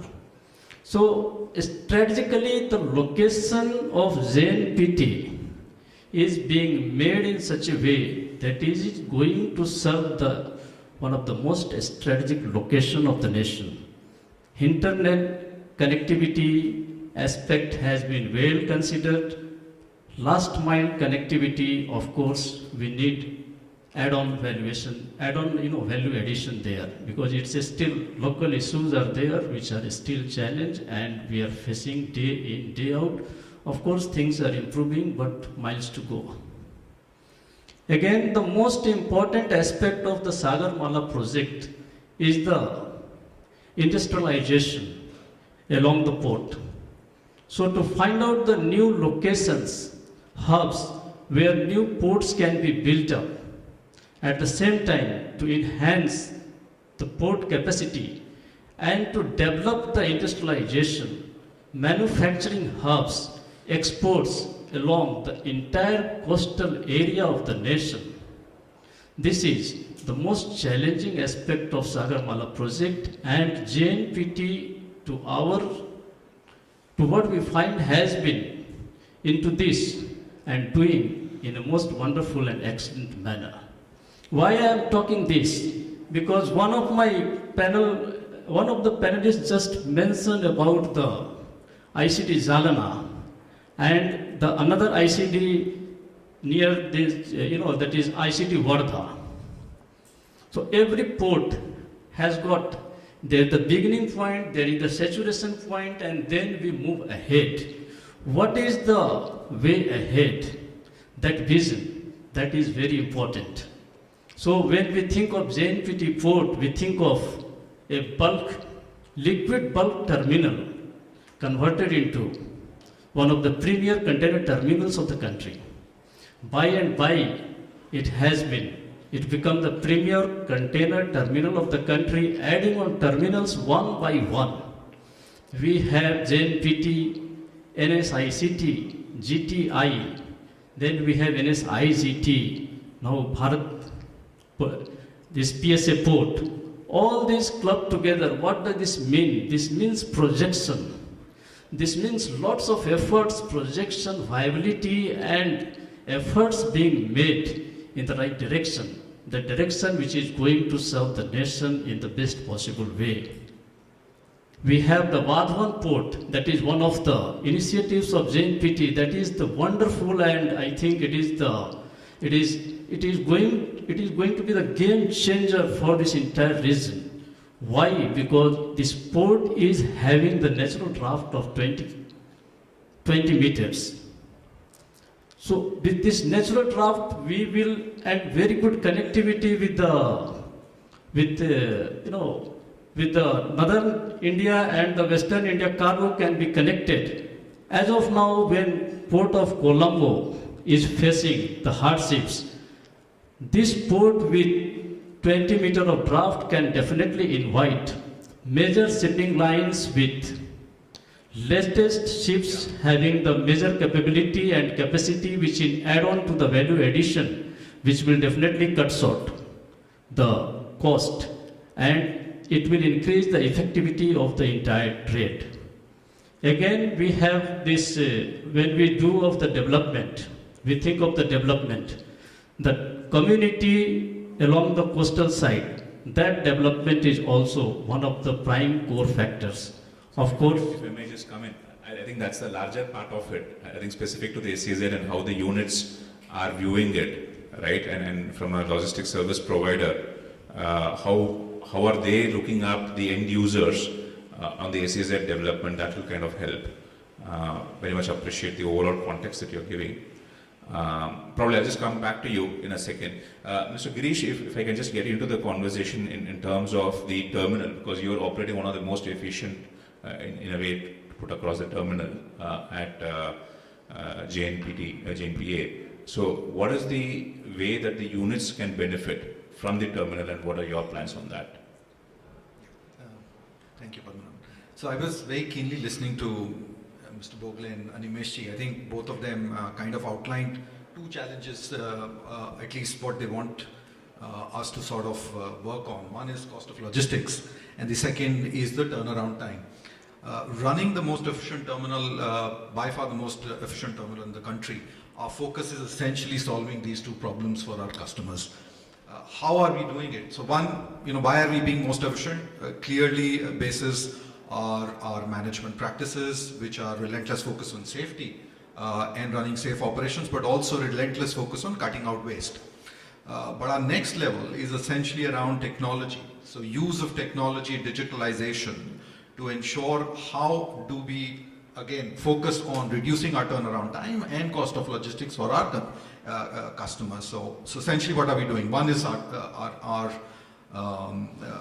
lanes, gates. So we are automating our gates. We very recently upgraded our terminal operating systems, which allows things like continuous gate in, which means it allows our customer to focus more and focus more time on their core factory or manufacturing facilities rather than spending a lot of time on gates. So it makes a lot of sense for our end customers to ensure that they are spending a lot more time on manufacturing but spending a lot less time on our gates. We increase our turnaround time through focus on products such as continuous gate in, late gate ins, which then again allows our customers to reduce their costs by rotating their equipments much faster, which means in turn reducing their costs. So our clear focus as a terminal as well as port at large is to use now technology such as automated gate ins. We are now actually digitalizing our assets, which means we're able to predict far better when to do our maintenance activities. For example, we're able to predict much better when we need to take our equipment out, and hence we are able to ensure that our equipments are working far better and far longer and driving more efficiencies. We've just used what we call prime route, which is essentially a truck routing system to enable faster turnaround of trucks internally. All of this is really focused on the two challenges that Mr. Bogle and Animeshji outlined, is to ensure faster turnaround of equipments within the terminal, as well as to ensure that essentially means lowering their costs. And in terms of, you talked about a lot on the turnaround time. So what is expectation now on the turnaround time? Because we had a kind of a comparison to China, saying that it was 2 days and we still a lot more. Is that the reality part? I'm not going to get into comparisons with China for sure. But as Animeshji said, we have already reduced it from 4 to 2 days. If you look at an import truck today, in our terminal, it's spending less than 120 minutes. The focus is to reduce it to 80 and 70 minutes as we keep moving forward. So there is a very strong focus on ensuring, and we don't measure the total average time. I'm measuring the worst top, so my KPI is to measure the top 25% turnaround, which means really the worst performing trucks in my terminal, what is their time? How do I reduce that? So we expect to radically, reduce the turnaround time for trucks within our terminal, external trucks. The other is around the waiting time at our gates, right? So that's the other focus area. As I said, we have already automated our gates. We are now focused on further digitalization. Kulkarni sir talked about the fact we have e-seals. All DPD customers today come with e-seals, which means I don't have to enter anything into my systems. Everything is automated. What is left is CFSs, so that's the next level that's happening. So as everything gets into e-seal, all entry for my trucks is automated, no waiting at gates. We are working on technology called OCR, which means really it's read, fed, and we move forward the trucks, no waitings at all. So that's where really the focus is. Excellent, thank you. Yeah, please. Just to supplement the information which is shared by our notable speaker just now, the level of facilitation in import and export cargo is 80 and 85% respectively. This is bound to grow. We are having the aim of 90% facilitation level for faster clearance of import and export cargo. Our average time for clearance of import cargo stood at 88 hours this year.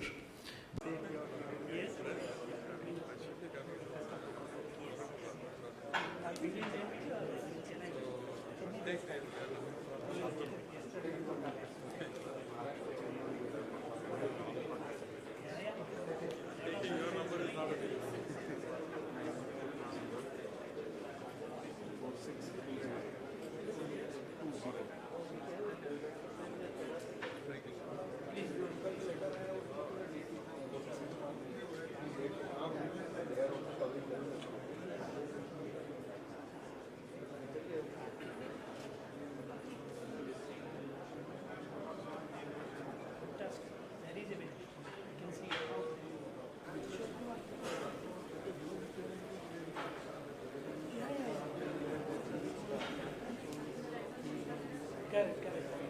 We signed the FTA also. Correct. We facilitate them. We have already started.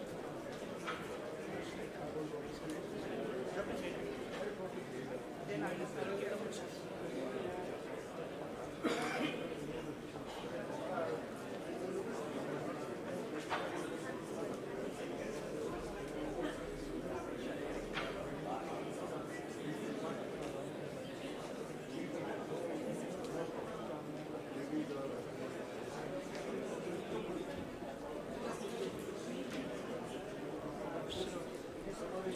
Thank you everyone for your patience. I request all the delegates to take their respective seats.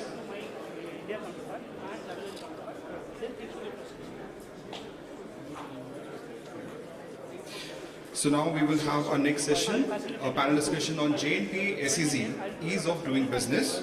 And for today we have with us Shri Shyam Jagannathan, IAS, Zonal Development Commissioner, SEEPS, Ministry of Commerce and Industry, Government of India. Shri Nitin Borwankar, Chief Executive Officer, Jnpa SEZ.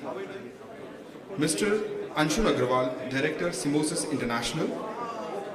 Mr. Ashish Jagrawat, Director and Chief Executive Officer, Moon Sales Consultant Private Limited. Mr. Shyam Vardhane, Executive Director, Retired IAS, Yashraj Group. And to moderate the session, may I invite Mr. Sandeep Dandekar, Director, NTT Data. I request all the panelists and moderator to take their seats on the dais. So we can do that.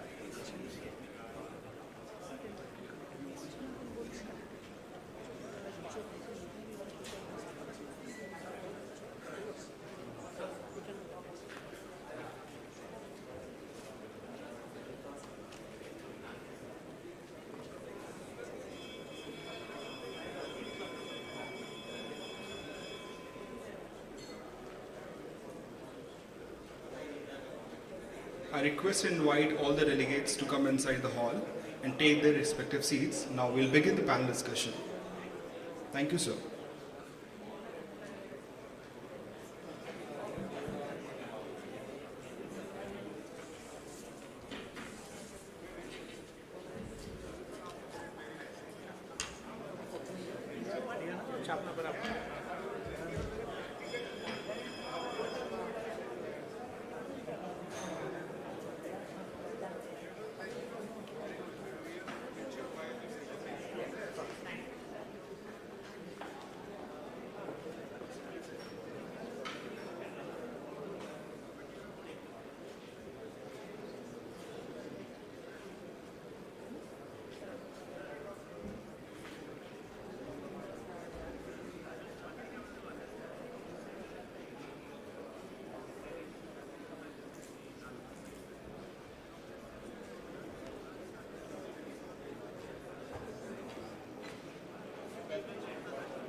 Shall we start? Great, thank you. So, good afternoon all. I hope everyone is back after a small break. We have a very power-packed panel here, one more esteemed than the other speaker, and I'm very fortunate to be amongst them to represent you and to bring out the best in them possibly. We just had a brief introduction, but that was a one-line introduction. We would obviously like to know from them more about what has been their experience so far, what are they doing in their current roles, etc. Before we go to that, I would try to set context for it. When we talk about SEZ, we often talk about EPZ, EOU, STPI, SEZ, FTW. These are all close cousins. There is some overlap in it, there is some differences. So many times we get into a zone where there is a little bit of ambiguity about what applies to what. So possibly this is our best opportunity to exactly understand what we are entitled to get within SEZ, what are our commitments, what are our obligations, what is the regulatory side, etc. All essential part of growth engines, irrespective of whether it is STZ, STPI or SEZ. The journey starts from 1965 when the first EPZ was started, and then 2000 we got SEZ as a policy. Then in 2005 we got the SEZ Act. And in Mumbai, when we talk about BKC, we often think about Bandra Kurla complex. But in the parlance of SEZ, it is Baba Kalyani Committee. In 2018, who have given recommendations for ramp up and rejuvenation of SEZ policies. Within the last 3 to 4 years, we have seen a lot of change in macroeconomics, the SWOT of businesses, which is like international relationships, the war zones, the disruption in logistics, the pandemics. So all has had good and bad impact on business. Some of the points that possibly we will talk here, we have a risk of maybe repetition to what last panel covered. We will try and keep that minimal, but there will be some overlap. So having said that, there is definitely a need for change. And we believe that the control viewpoint of SEZ has to shift from, prove it to me to trust base. And obviously when we say something has to move to trust base, there has to be a stringent vigil and stringent treatment for breach of trust. So how do we do that balance? To get that right sweet spot of balance is very important. We talk about doing business, making it simpler, and that's what is the objective of Jnpa. So we have representation from regulatory here, from the port also. We have Moon SEZ, who interacts with both sides, from the investor as well as from the port side. We have one existing customer, one potential customer. So a wonderful flair and balance to this panel. So in the order of seating, I would first request yourselves to introduce yourself, what exactly are you doing in your current role today, and we can roll to the questions. Thank you, sir.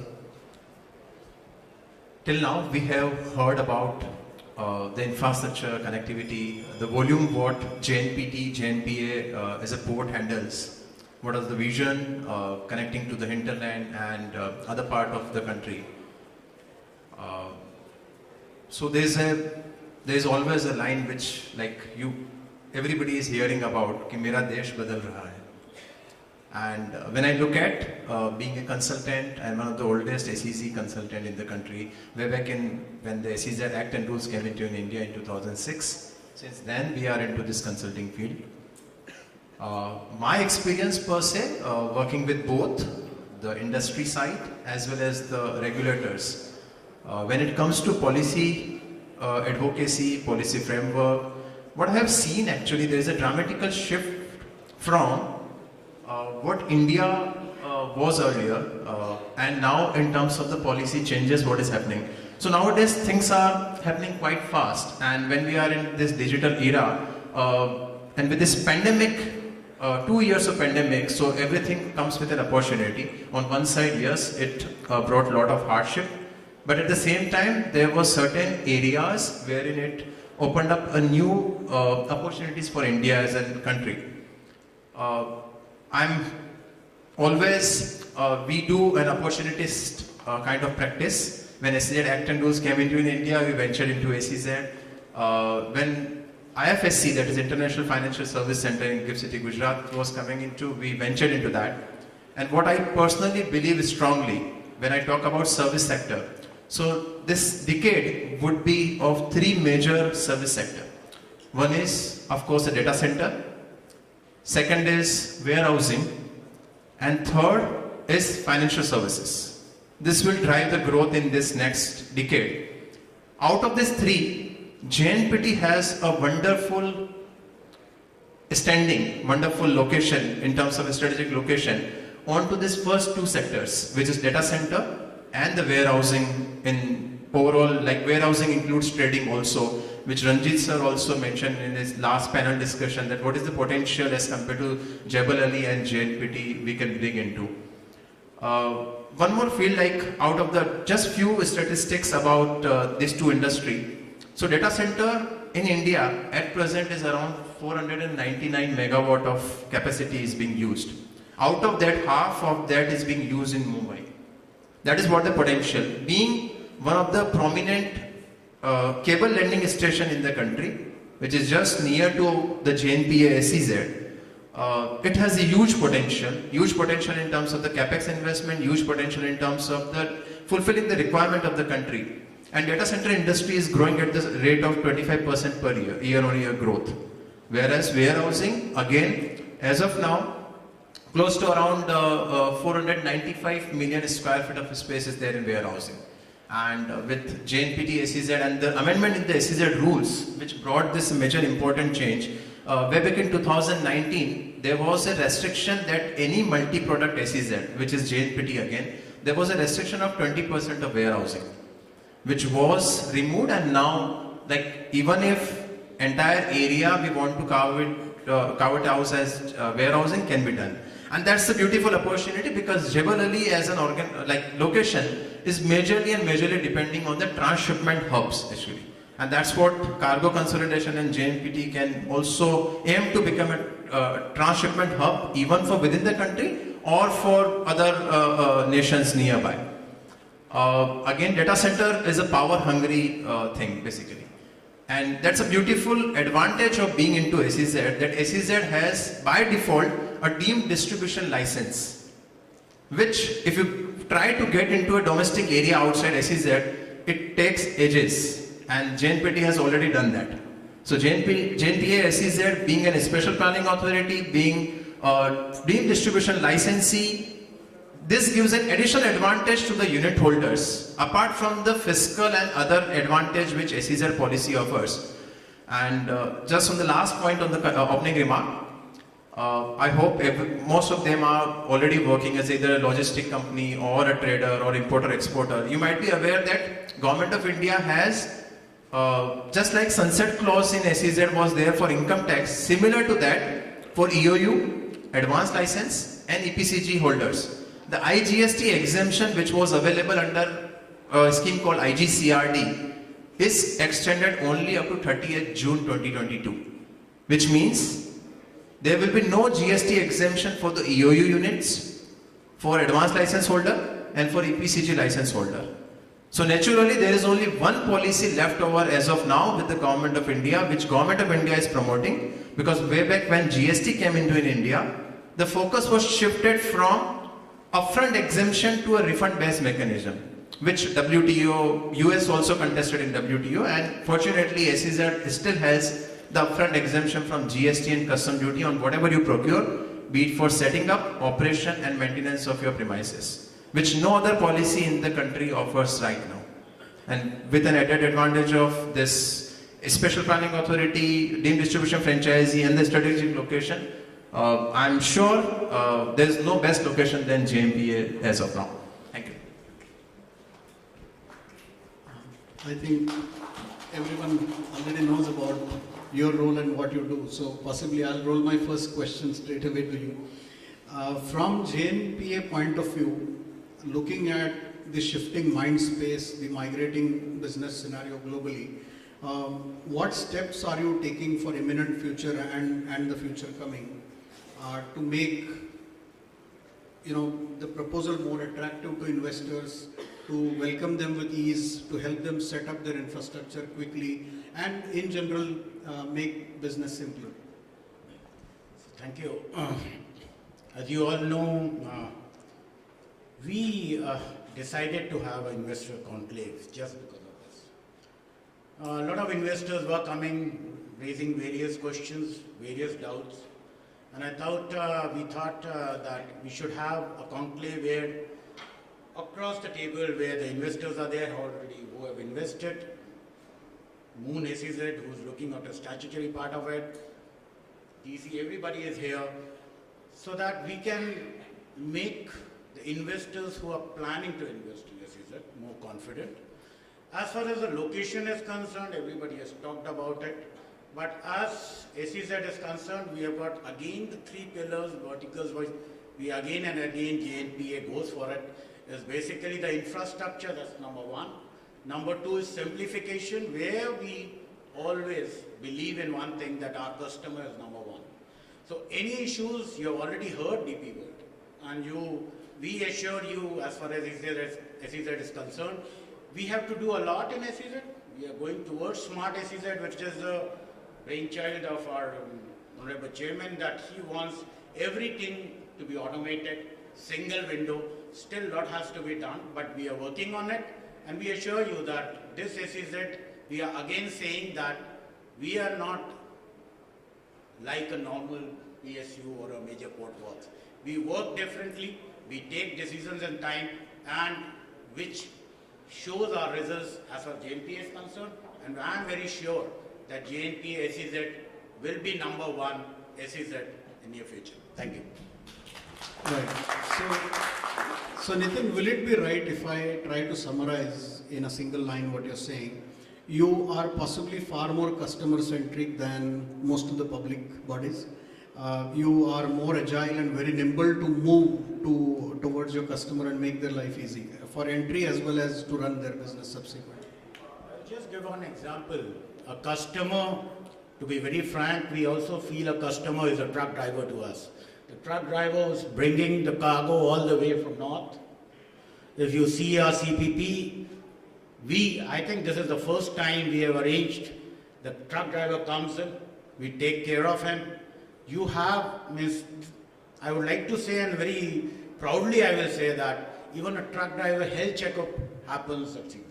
So we go down to that level, where at the worker level, and I tell you recently in the CPP where the SEZ is going on, we have seen workers working, we are looking into it, how to do for them something so that the things become okay. So it's not only the investor, we go down end-to-end customer. Thank you. Great. Amazing.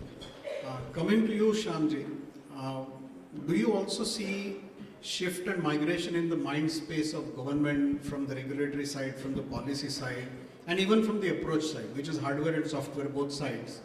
How do you see you working with JNPA in sync to make life easier for customers?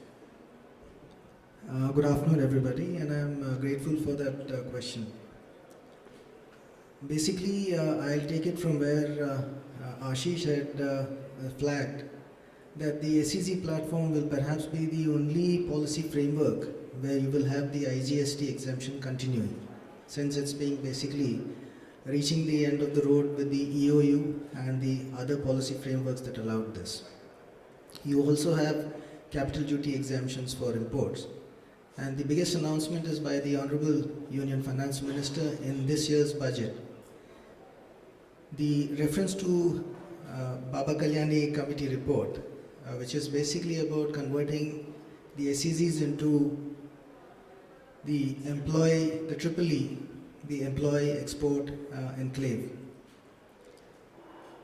is now going through a paradigm shift. Presently in the Ministry of Commerce, under the direct supervision of the Honorable Union Commerce Minister, the SEZ Act, as in 2005, is going through a major revision into what will emerge as the DESH, the Development of Enterprises and Services Hub. And this would also encompass not just SEZs as they do exist statutorily now, but also look at industrial export hubs, industrial estates, software technology parks, electronic hardware technology parks, and various other sectoral parks. The basic submission here is, in one simple statement, ease of doing business. Now, responding to the specific query that was there by Sandeep ji, as the Zonal Development Commissioner, we look at all the statutory approvals which emanate for setting up a new unit in the SEZ. The Jnpa SEZ is offering you perhaps the best prospective investment platform for your business interests. And when it comes to the business to government interface, I can assure you, being incumbent in the office of the Zonal Development Commissioner, our unit approval committees, which is the first port of call for taking the letter of allotment, is done once every 30 days. It is done online. The documentation requirement is online. And the process is such, I would definitely want to place on record, including the board of approval, which is basically chaired by the Union Commerce Secretary, was spoken about by the earlier panelist here from DP World, is all about empowering businesses to essentially make them globally competitive so that they can maximize their profits and also ensure an export-led growth for the entire nation. So there is clear shift from record-driven to trust-driven, like we said. And how do you see that fragile balance or delicate balance being executed, sir? When we move to trust-based, then obviously, like I said, there has to be stringent outcome of breach of trust. So how do you see that delicate balance being handled from your office? Most of them must have heard Mr. Kulkarni. The essence is bringing in a cusp of technology and the regulatory framework. Say for custom consignment clearances, the risk management system, the non-human interface and the technology-based aspects of empowering quicker turnaround times, both for procedural compliances and also for statutory clearances, that is the moot principle. However, one issue does remain, and that is the apprehension of whenever you deal with a statutory authority, the issue of delays, the issue of too many intricate policy requirements. Please wait till perhaps September, when the entire legislation would be rolled out, and you would see it as time-bound, very lucid and with a logical flow, and leaving very little place for institutional ambiguity. So that more or less defines how the government is looking at it. Great, thank you, sir. So I'll jump one slot, Shyamji. I'll come to you after Anshulji. Anshulji, you are an existing investor, existing business operating out of Jnpa. So would like to know more about your experience, what's great, what's not so great, and in a positive state of mind, positive spirit, I'm sure JNP also would like to hear from you as a customer. What are your suggestions for improvement, alleviation of pain points, etc.? So, some views from you, please. We are actually exporter of agro commodities, and we are the first company to got our land registered in JNPT SEZ. And this we did in 2018, and we are witness to all. Like the time we got land registered, at that time the boundary wall was still in construction, and land development was still going on. And today when we see that JNPT SEZ, when I am talking about those periods, and you can imagine we have 2 years of pandemic in between, and now when you see the infrastructure there, you will be proud of the whole system. The effort what the JNPT authorities have taken, it was excellent. At the time we started our project, there was no approach road to our plot directly. At that time we started the construction. And now the road structure, the other facilities are really good. We are very much, actually at that time, in fact, around us we used to talk, actually where we have come, where it will be after 5 years. But I am proud to say, just after 2 to 2.5 years, the basic infrastructure is exactly in place. So regarding the other experience there, in whatever aspect we have approached the JNPT, the DC office, everything was much more smooth than our expectation. So as an investor, we are quite happy to be in JNPT SEZ as per se. We have experienced the period there, and today our company is fully operational, and we are, I would say that the logistically we are much happier than we have our other factory, but now logistically we are much happier coming to SEZ. And other aspects also, as an investor, I can say proudly that it is the right place to be here.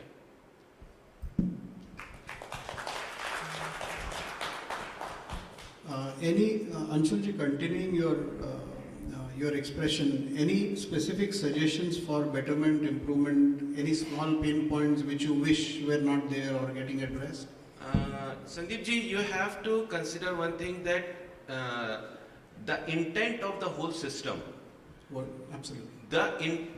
You can always pinpoint these, that is a different thing, but the whole system is working for the improvement, and Brilliant. That we have to acknowledge. Brilliant. And even my intention was not to find faults or criticize. No, but I'm just coming to that point. Sure.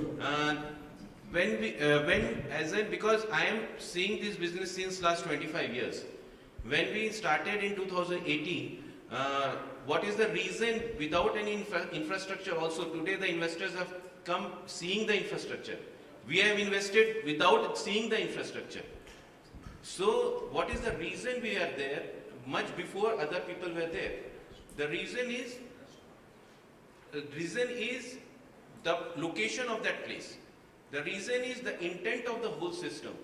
And when this is a normal norms now to compare India with China. But we have to also understand that China has started this process 40 years back, what we have started 8 years back. The intent of the political will and the intent of the whole regulatory authorities, what is now, it was not there 20 years back. We have seen the industry grow. We are exporting since last 25 years. So the intent now is excellent, and the development going on JNPT SEZ, there are some things which are still to be improved, but the work is going on. Work is going on, and on prima facie, that's why I told you the experience of last 3 years. What we have seen, the development was excellent, and now the work is going on to improve the things which are still to be done. Perfect, absolutely.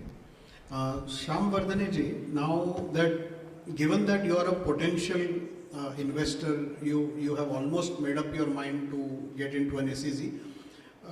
Question 1 and question 2. What are the top 3 or 4 parameters because of which first you made a decision to go into SEZ as a principal, and once you decide to go to SEZ, how did you choose amongst all the options Jnpa?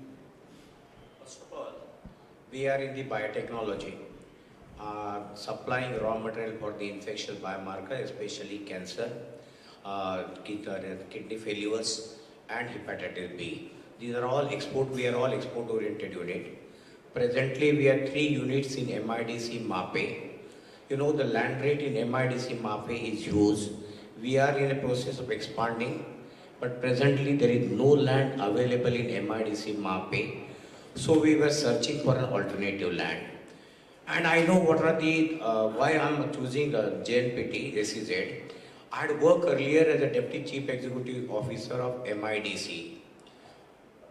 I know I am on the other side of the fence. Earlier I was, the entire career on the other side of the fence. I know what are the expectations of investors. For an investors, even one day approval costs him a lot. They come up with a lot of expectations that this authority will help me like this. If it get delayed. But what I've seen with JNPT, we visited JNPT, we saw the entire place, the best infrastructure available, and the positive response from the officers, from the top level to the bottom level, the way they receive, the way they reciprocate was much remarkable. And for an industry like us, which is a biotechnology industry, we have to have the best talent from the entire world. We are the best talent. Now when we hire a best talent, quality of life is also important. So from JNPT, one is connectivity. There is a New Mumbai where the quality of life is available. Whosoever will come to my industry will be looking for the quality of life. Education, best quality education is available in Navi Mumbai. Secondly, health facilities are available. All other amenities are available. So the quality of life is there. For all employees who will be working with us, they will have a quality of life. Secondly, mine is an export-oriented unit. So SEZ will give me the best advantage. And fortunately, in JNPT, what I could get from the presentation, connectivity is no issue.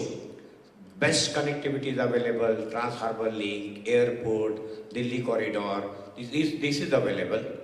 In addition to that, what we observe is that the infrastructure, best infrastructure is available. What all the talented employees which will require this infrastructure, and the response which we get from the MIDC and from the JNPT is exactly much better in JNPT. So that's the reason we are in expanding phase. We are not getting a land in the MIDC in Mumbai. So we are thinking of expansion and the quality of life, the best infrastructure, the way the officers respond, and all approvals are already in place. These are the reasons we selected JNPT to make our future investment. So Nitin, coming back to you with all these threads and answers, who do you benchmark JNPT or JNPA with? Is it within the domestic options, or do you benchmark yourself on some parameters of excellence overseas? And what is your strategy to possibly ramp up, catch up, lead? I've already said that as far as JNPA is concerned, we see JNPA as the world ranking. So we never considered as an India per se. We have seen Pan-India SEZ, and we know we have got all the ingredients to become one of the best in India. And obviously we see, as rightly as was shown in the presentation also, we learn from the private terminals who are working, how the efficiencies, and we learn from them, and we adopt that. And so that we always feel as JNPA or JNPA SEZ to rank with the world, not with So like Jack Welch used to say, nimble elephant, you should be elephant, but you should be cat-like elephant. So, great. So Ashish ji, I believe we have about 5-7 minutes. I understand there's little constraint of time, but we will keep it short to maybe 1 or 2 questions more. You interact with both sides, as I said. Do you see shift in your experience? Do you sense the ease and comfort to investors coming, the index of that rising in the last few years? Do you clearly feel it? From your side, because your exposure is, as I said, on both sides, any specific suggestions to these two gentlemen on your wish list of improvements? Sure, definitely, sir. So I'll just quickly finish in 1.5 minutes, sir. So what I have seen and what I have indicated also, there's a dramatic shift in everything. So when you talk about policy advocacy, what Sham sir was also mentioning, that by September we are coming up with, SEZ is coming up with new legislation altogether. So when I'm working as a consultant, I'm dealing with both basically authorities as well as trades. And there's a structured approach for policy advocacy also. So whatever issues you feel like that whether your industry fits into SEZ or not, what are your challenge areas, those are also being addressed properly. And there's a mechanism. So just to give you a classic example, recently in one of the SEZ in Noida, there's a unit, I won't name the unit, one of the biggest mobile manufacturers in India. They wanted to set up, they want to shift from STPI to SEZ. And it was a 4 lakh square feet of deal in pandemic. And the unit wanted affirmation from the authorities, that is Development Commissioner Office, that whether they would be able to carry out, they had 1,72,000 mobile devices and wearables. They wanted daily in and out without any restriction, with a smooth flow of transaction. So how we dealt with that, we had series of meetings with that company, along with the officials from Customs and as well as Development Commissioner. And you won't believe, they made an investment of 1,100 crores, and that is on record in the public domain. And they successfully shifted their entire development center to SEZ. And that can also happen because with the kind of support at the DC office right now, Sham sir, in fact, very approachable at any point in time at the day, even if you would see him pinging back to you on the WhatsApp even at 5 a.m. in the morning and 11 p.m. in the night. I'm wondering myself that when does he get time to sleep? And that's, I'm not saying when he's sitting here, and that's a fact. Everybody who has interacted with him must be the same. And with this kind of approach, I feel that wherever industry feels some challenges, that whether they are suitable for SEZ, how they can be benefited from SEZ scheme, I think there's a healthy discussion which can happen between the authorities and the trade, and Jnpa is also facilitating time and again onto that.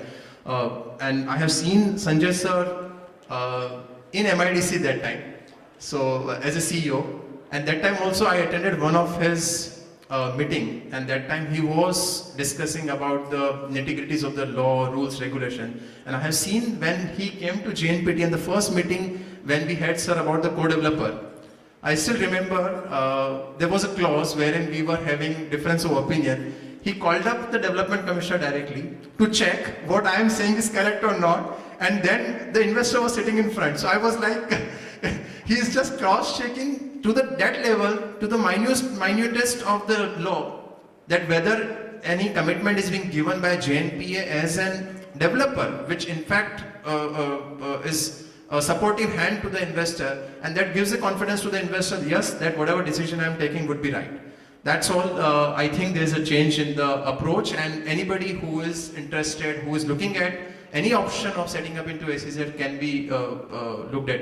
Yeah. Thank you. Great, thanks. So, request if any top-up comments from any one of you, otherwise we can go to question answers. I'll just make this very brief. You see the caption on the Jnpa SEZ, the Investors Conclave says, invest in the next growth story. I'll just place before all of you a parallel growth story. Jnpa took off around 1989. 1973, SEEPS was set up as one of the premier SEZs. In the late 80s, it became the first gems and jewelry unit which was investing in the SEEPS, that is the Santa Cruz. It was Electronics Export Processing Zone, but first jewelry unit investment was made in 87. Today, SEEPS, which is in Andheri East, 111 acres, is globally the single largest agglomeration of gems and jewelry units anywhere. 25% of the studded jewelry imported by the US, which is the world's largest consumer of jewelry, originates from this 111 acres in SEEPS. We are doing 29,000 crores of export, and post-pandemic, because of the negative sentiment associated with jewelry being done in China, Thailand, major orders have come, and we have witnessed a compounded annual growth rate of 62% in the gems and jewelry sector. This is a parallel story, just laid before you to tell you what kind of a potential in parallel Jnpa SEZ equally offers now.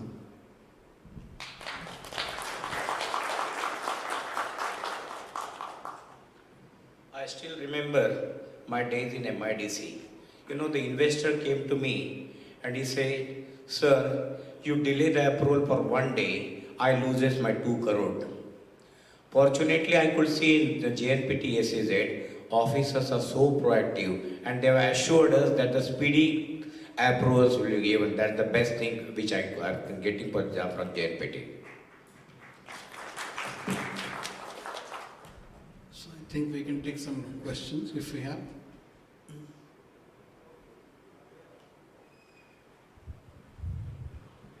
If a question is for any specific panelist, please mention so.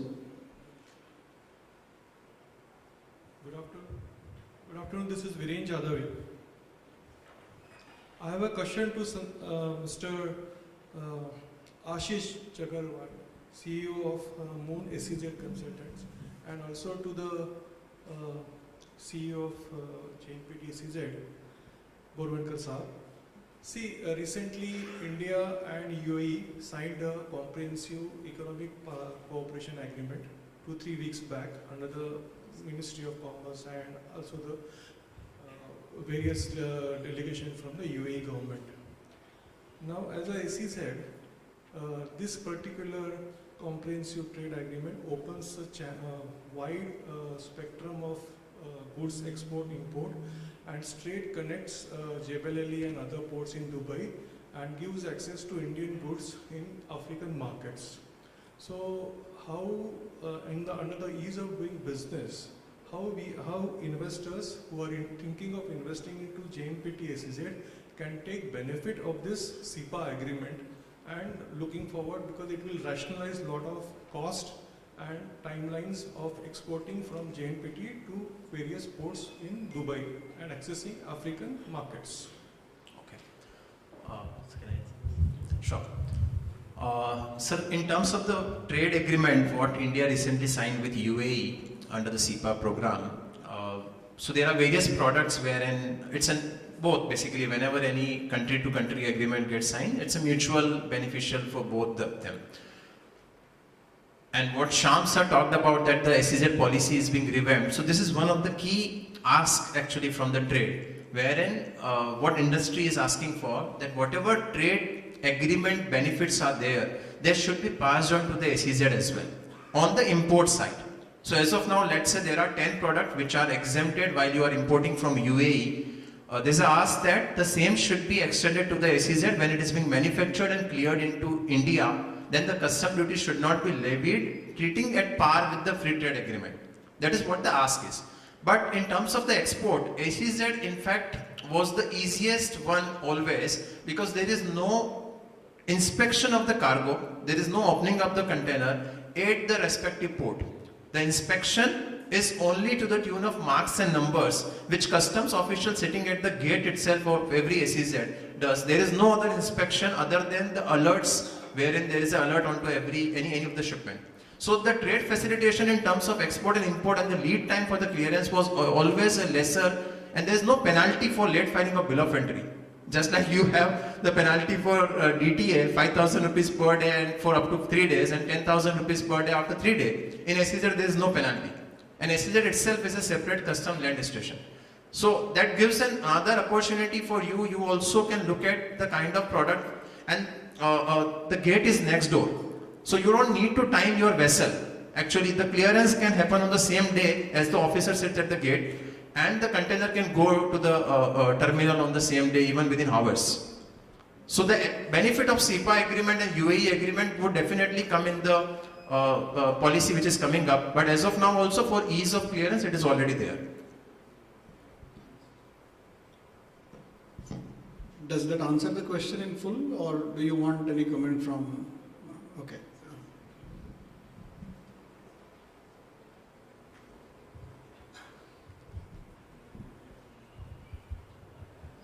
Good afternoon. I'm Sanjeev Gupta from Caravan. We're planning a FTWZ.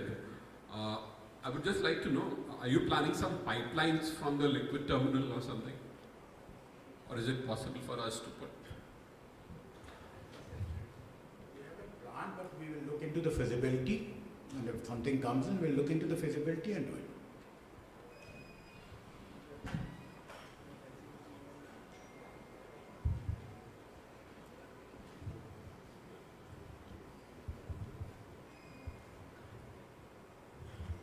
Good afternoon.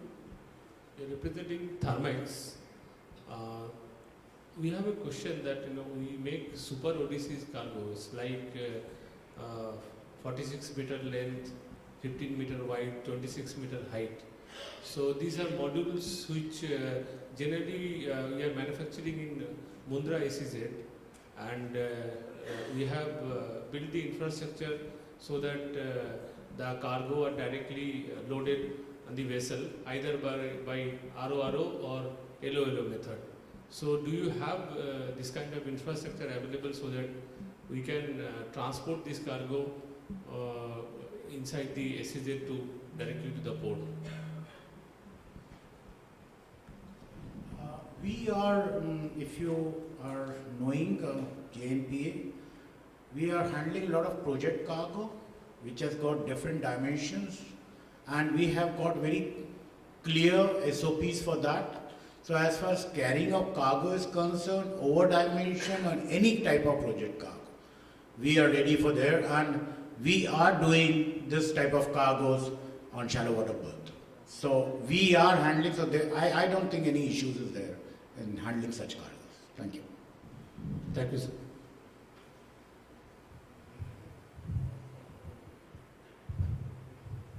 Hi, this is Prashant Bobat from MTOI.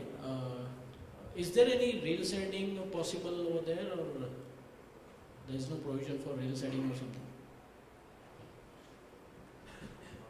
Now it's not there. But is it planned in the future? It's some question where a lot of investment comes in. So if a requirement is there, we have to look into your feasibilities, everything, and then we can decide it later. But as of now, no rail siding.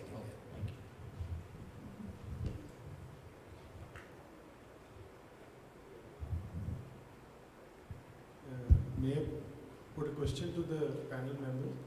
It is a question with regards to, since this conclave has been organized today for the purpose of attracting the new customers. So how long the process of allotment of the units is going to take place? I mean to say, how quick it can be done? What would be the time frame for the purpose of making the applications and allotment of the units over there and land over there at the Jnpa SEZ? I think this will obviously, my chairman is going to address, so he will let you know. And we are ready with all the approvals. Thank you. That's it. I think we also have reached the time limit. Yeah, I was Sanjay Sukar. Good afternoon. Actually, my main concern was today's date, the RBI guideline has given that there will be no loan for industrial lands. So we are facing a problem while putting an industry. So for that is the main concern. And the second is in SEZ, a minimum land parcel they are providing is 1 acre. So the maximum land cost goes high. So how the small scale industries can put the units in that area?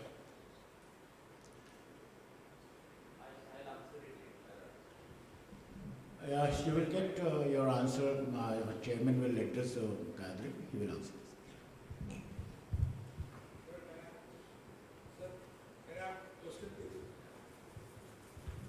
Sir, when we talk about storage in the SEZ, is it compatible to store hazardous cargo before it being exported or imported? So that will be one of the requirements if you're going to be used for this particular purpose. Can you comment on this, please? I'm Rupin from Amtoy. We are getting some requests as far as hazardous cargo is concerned and other. So we are looking into the environment clearance is one of the issues which we will be looking into. So it all depends. We have got an environment clearance for specific things, but if hazardous cargo has to be handled, then we have to look into it as far as the environment is concerned. I think there is a separate session later for Q&A and interactions. We will leave rest of the questions for that. Thank you. Yes, thank you so much, all the panelists and moderator. May I request Shri Unmesh Sharad Wagh, IRS Deputy Chairman, Jnpa, on the dais to felicitate the guest speakers.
May I invite the Chairman Jnpa to come on the dais, please, for the group picture.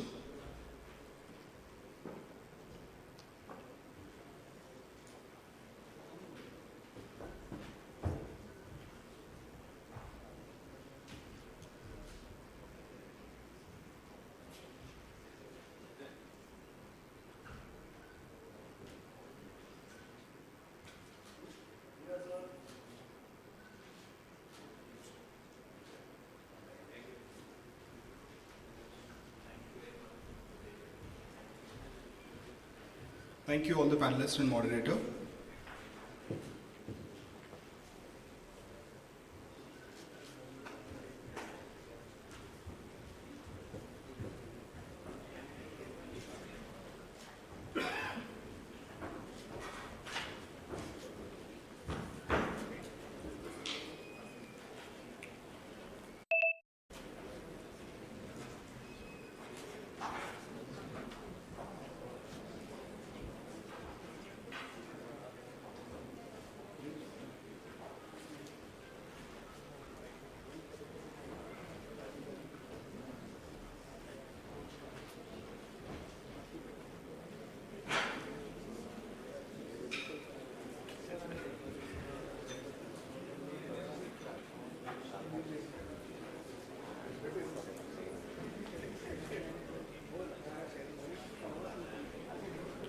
I request all the guests to be seated and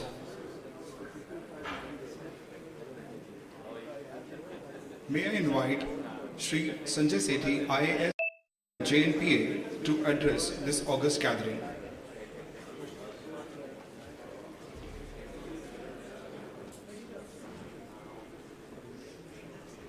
Yes. I request all the delegates to take their respective seats, please.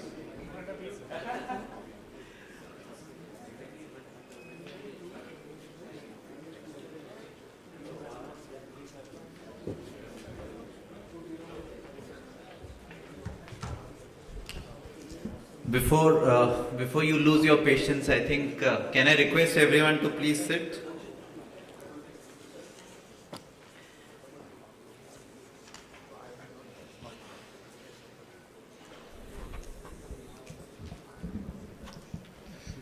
Very good afternoon to you all.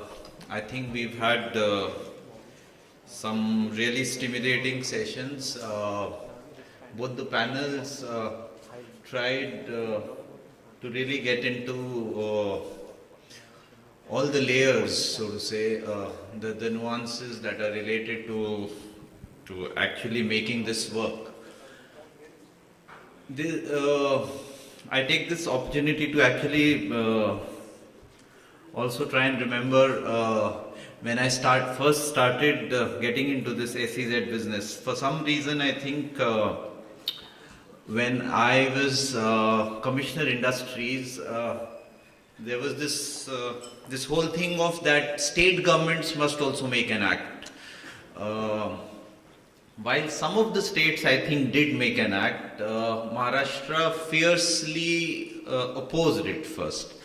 And then, in fact, the then Chief Minister probably had some 5 meetings. And since I was dealing with the subject, I remember having, and he was used to those long hours. Like a meeting would start at 8 o'clock, go on till 12 in night and things like that.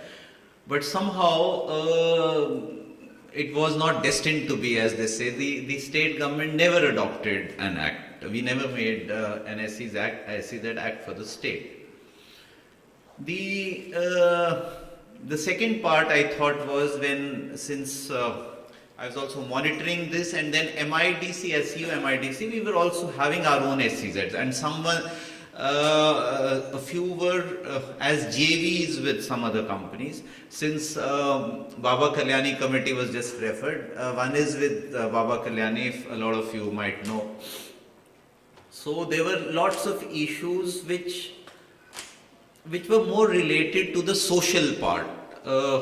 What the PAPs were talking about, how land had to be given. So this was not really about the SEZ law, but there were other issues. Then when I came in here, the then Secretary, Government of India, our shipping secretary, for whatever be the background of that, he said that this SEZ we will only have as manufacturing SEZ. So there was a kind of a debate, and well, I mean, I was able to convince him on this because I thought the ambition or aspiration of JNPT SEZ converting into an MIDC, or another MIDC was probably not correct. And since I had just come from MIDC, there is no way. I mean, MIDC actually has a land bank of about 80,000 hectares all over the state or something. So even within the vicinity, if you talk about, you probably can neither be competing nor be substituting or becoming an alternative to that manufacturing. And since SEZ Act has been very clear on this whole thing of manufacturing, services, whatever. So the first thing was that this port-related SEZ must offer that flexibility. The flexibility or the customization is something that we started this whole journey with, so to say.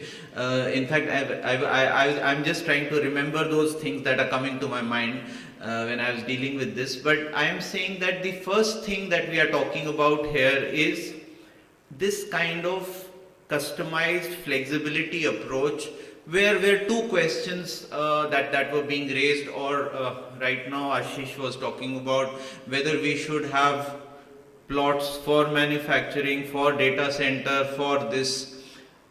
I think the answer is a no. The answer is that we are saying that this land is available. If whatever is a permissible activity, you're allowed to do that. Somebody asked the question, how much time, how much land. In fact, even this 1 acre kind of a thing is done after studying something and trying to understand the needs of the market. When we do all this, probably 1 or 2 people might still say, but you're not doing enough for MSMEs, and can we do something smaller? I'm saying we are very open to understanding their needs, which is on the higher side or size of the plot also and the lower side of the plot also. When we have tried to do this layout, and believe me, we worked very hard on working out this layout where what is the kind of demand, what is the likely requirement for this.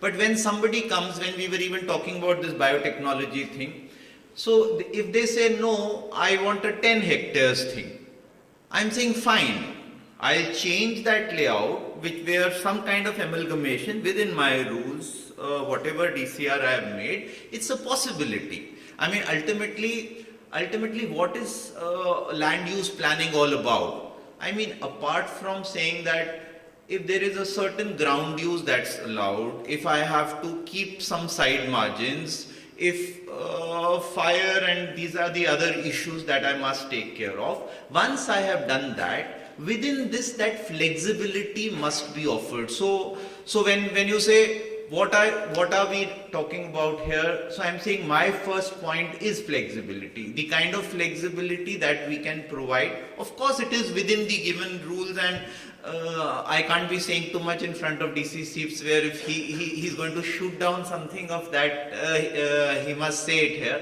But I'm saying within that there is a reasonable scope for that flexibility. This whole thing when it starts and we say we are tom-tomming this thing of port-led, port-based SCZ.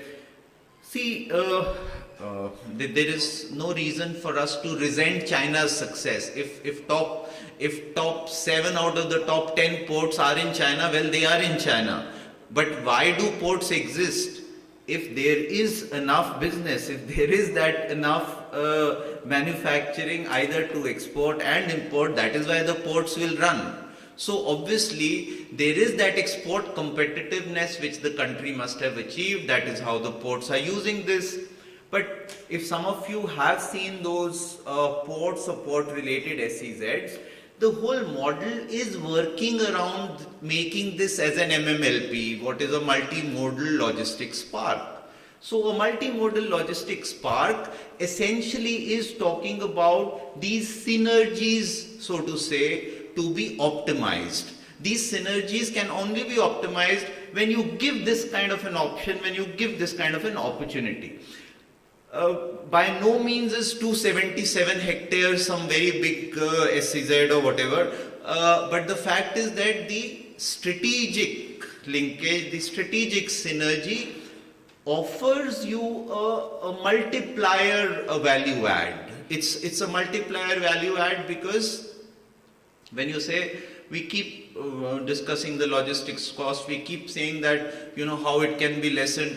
But this is that rare opportunity when we say Chinese model or whatever be the model, the fact is that I think Jabal Ali was discussed or some of the best new ports, for that matter even Singapore, everywhere what is being talked about is that you must have a logistics park which is close to the port, which in turn helps you multiply this. In our new Vadhavan port that was mentioned by somebody, we have in our model 1,000 hectares kept so that, I mean, there might be some issues of putting it just very next to the port because of that taluka being environmentally fragile zone, etc. But within a reasonable distance, we are planning something which will take forward the same model. The model here, in case of Jnpa, if we are finding this useful, if we are finding this successful, probably we can. I mean, we have limitations to our land because Jnpa is that young port which, came in later. Mumbai port had all that land and everything, but we have to deal with a central government port sitting in state government's land where SIDCO or some local authorities, everybody claims or protects their land very fiercely. They're not ready to probably give away that land so easily, but then we still have some scope there to even increase this land, so to say. It is not like, so this whole part of whatever JNPA has done over the years, over the last 33 years, and when we very proudly today demonstrated, told you about certain studies, about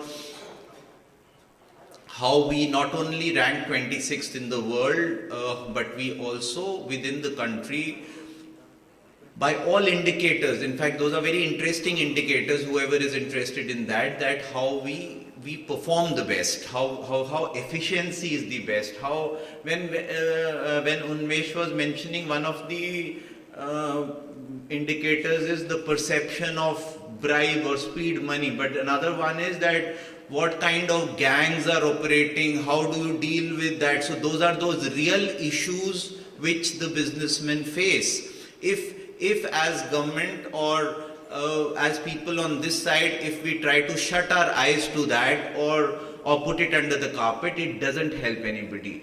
It may be of interest to a lot of you that some of those really smallest level of complaints about whether CISF or port officials or others who were indulging in some practices, we try our best. I mean, I should make no claims on being able to monitor it 100% 24/7, but we have tried a lot to minimize it and have achieved certain success in that. So the first point on flexibility, the second is that this SEZ in turn then leverages on all the JNPA practices. It leverages on all the JNPA successes.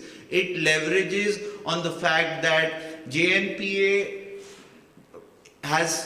is trying its best to be that smart and sustainable port that we keep talking about, where automation or digitization is one big part, which probably helps us the best to deal with arbitrariness, to deal with all kinds of complaints, to minimize human interface, which leads to discretion.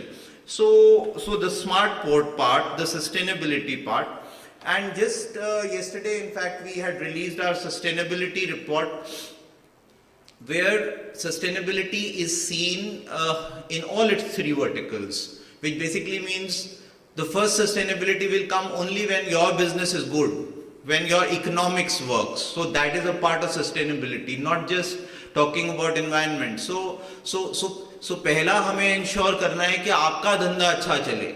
So आपका धंधा अच्छा चलना is the first part of sustainability.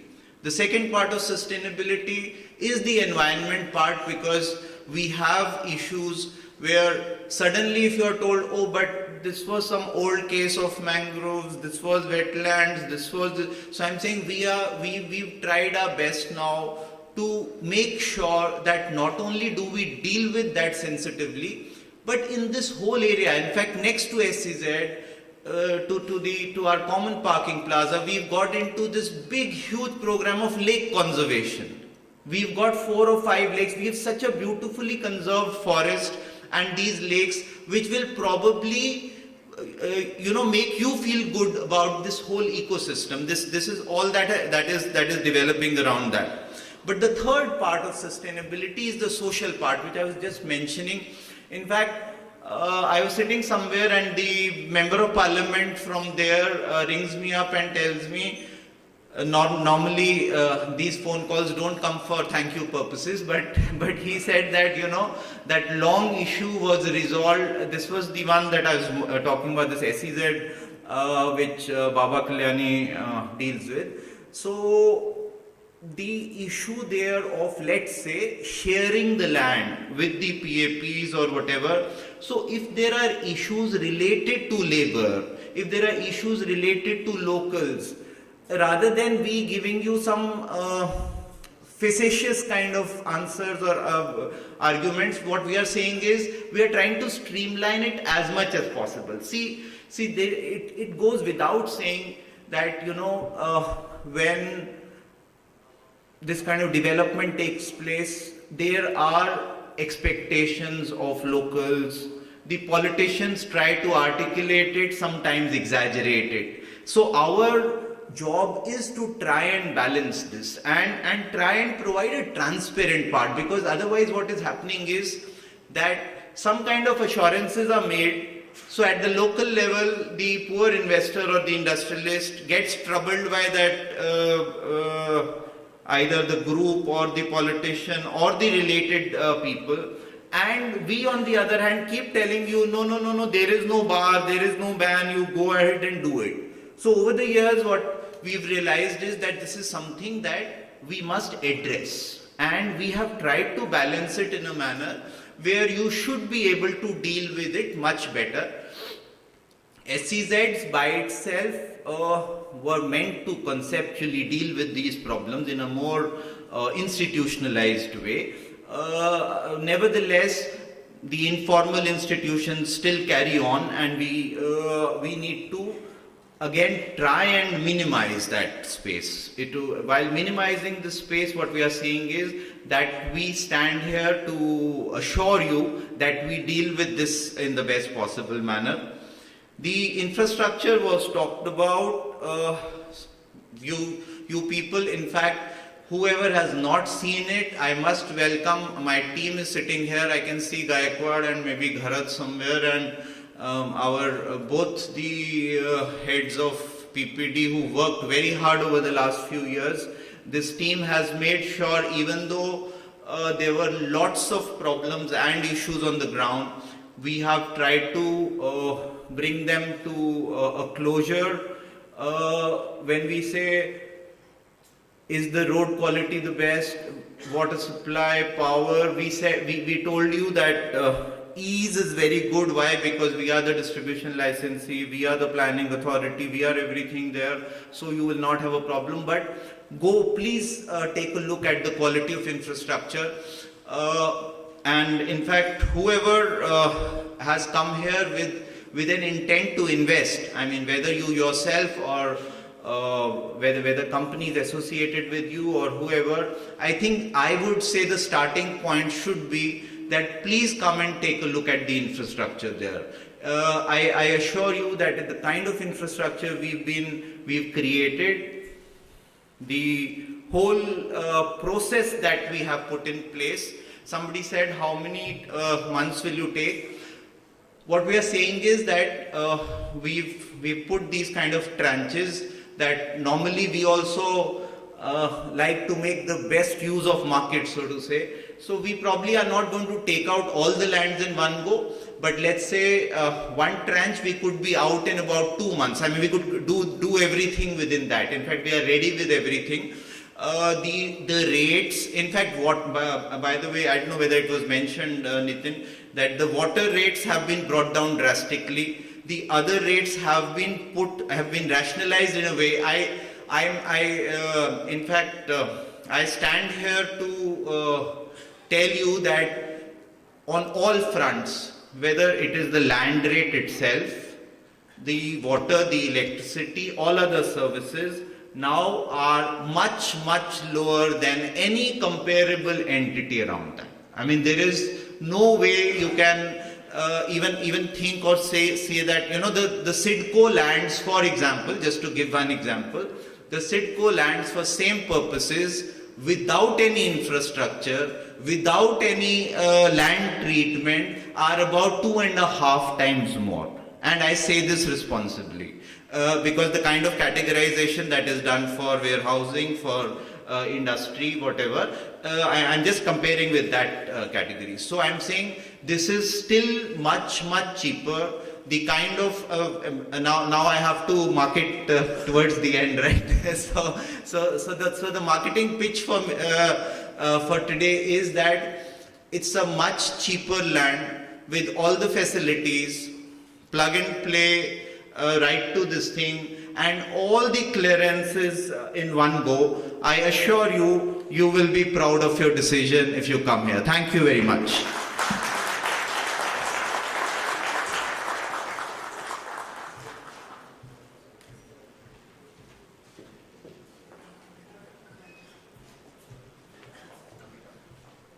Thank you, Chairman, for your address.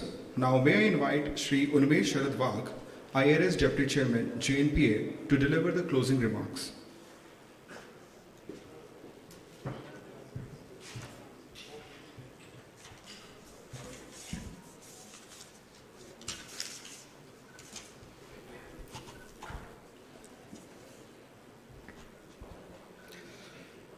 I am here to deliver closing remarks and votes of thanks. After my chairman's speech, in which he covered almost all the points which require clarifications, I thank my chairman for providing us leadership, instilling confidence in us so that we can deliver maximum to our stakeholders.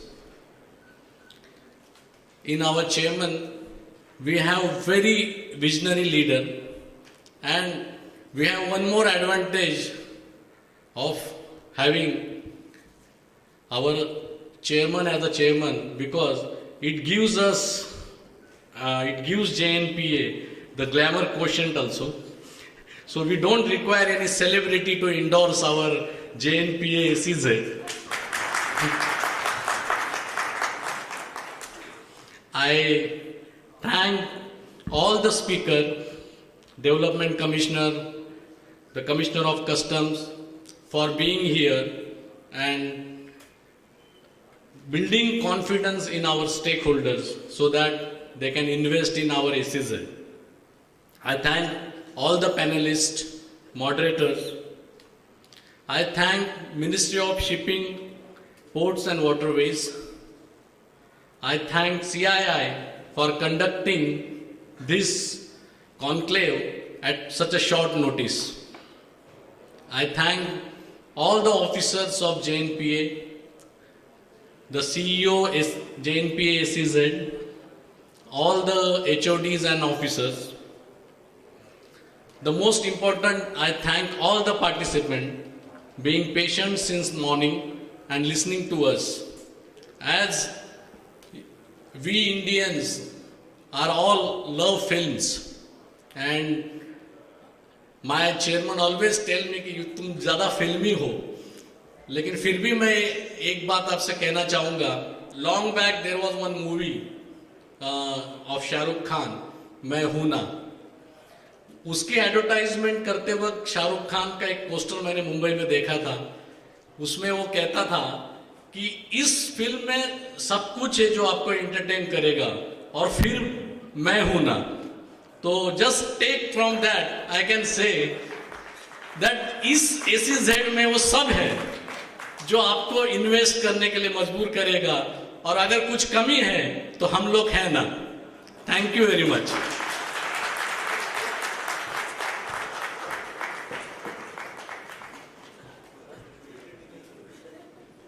Thank you, Deputy Chairman, for delivering the closing remarks. And on behalf of the JNPA, SEZ and CII, we thank all the eminent speakers and distinguished delegate for their gracious presence. Now we will proceed for the lunch, and the delegates who are interested for the B2G meetings with the JNPA officials can book their meetings slots at the registration desk. And I will request the media to gather at the Jacaranda room for the press meet. Thank you, everyone.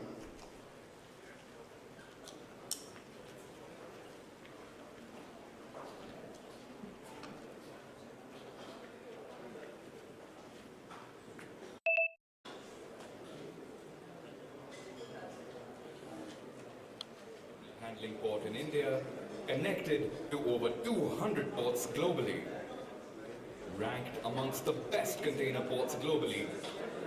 We are proud to be the Jawaharlal Nehru Port Authority.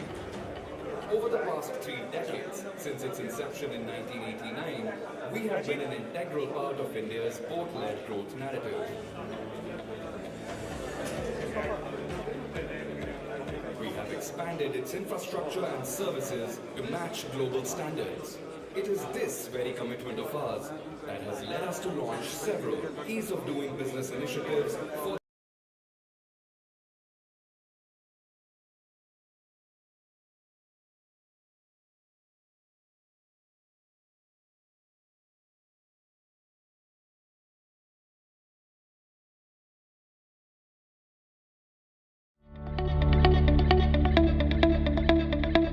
the premier container handling port in India, connected to over 200 ports globally.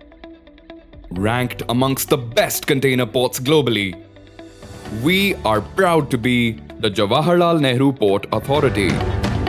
Over the past 3 decades, since its inception in 1989, we have been an integral part of India's port-led growth narrative.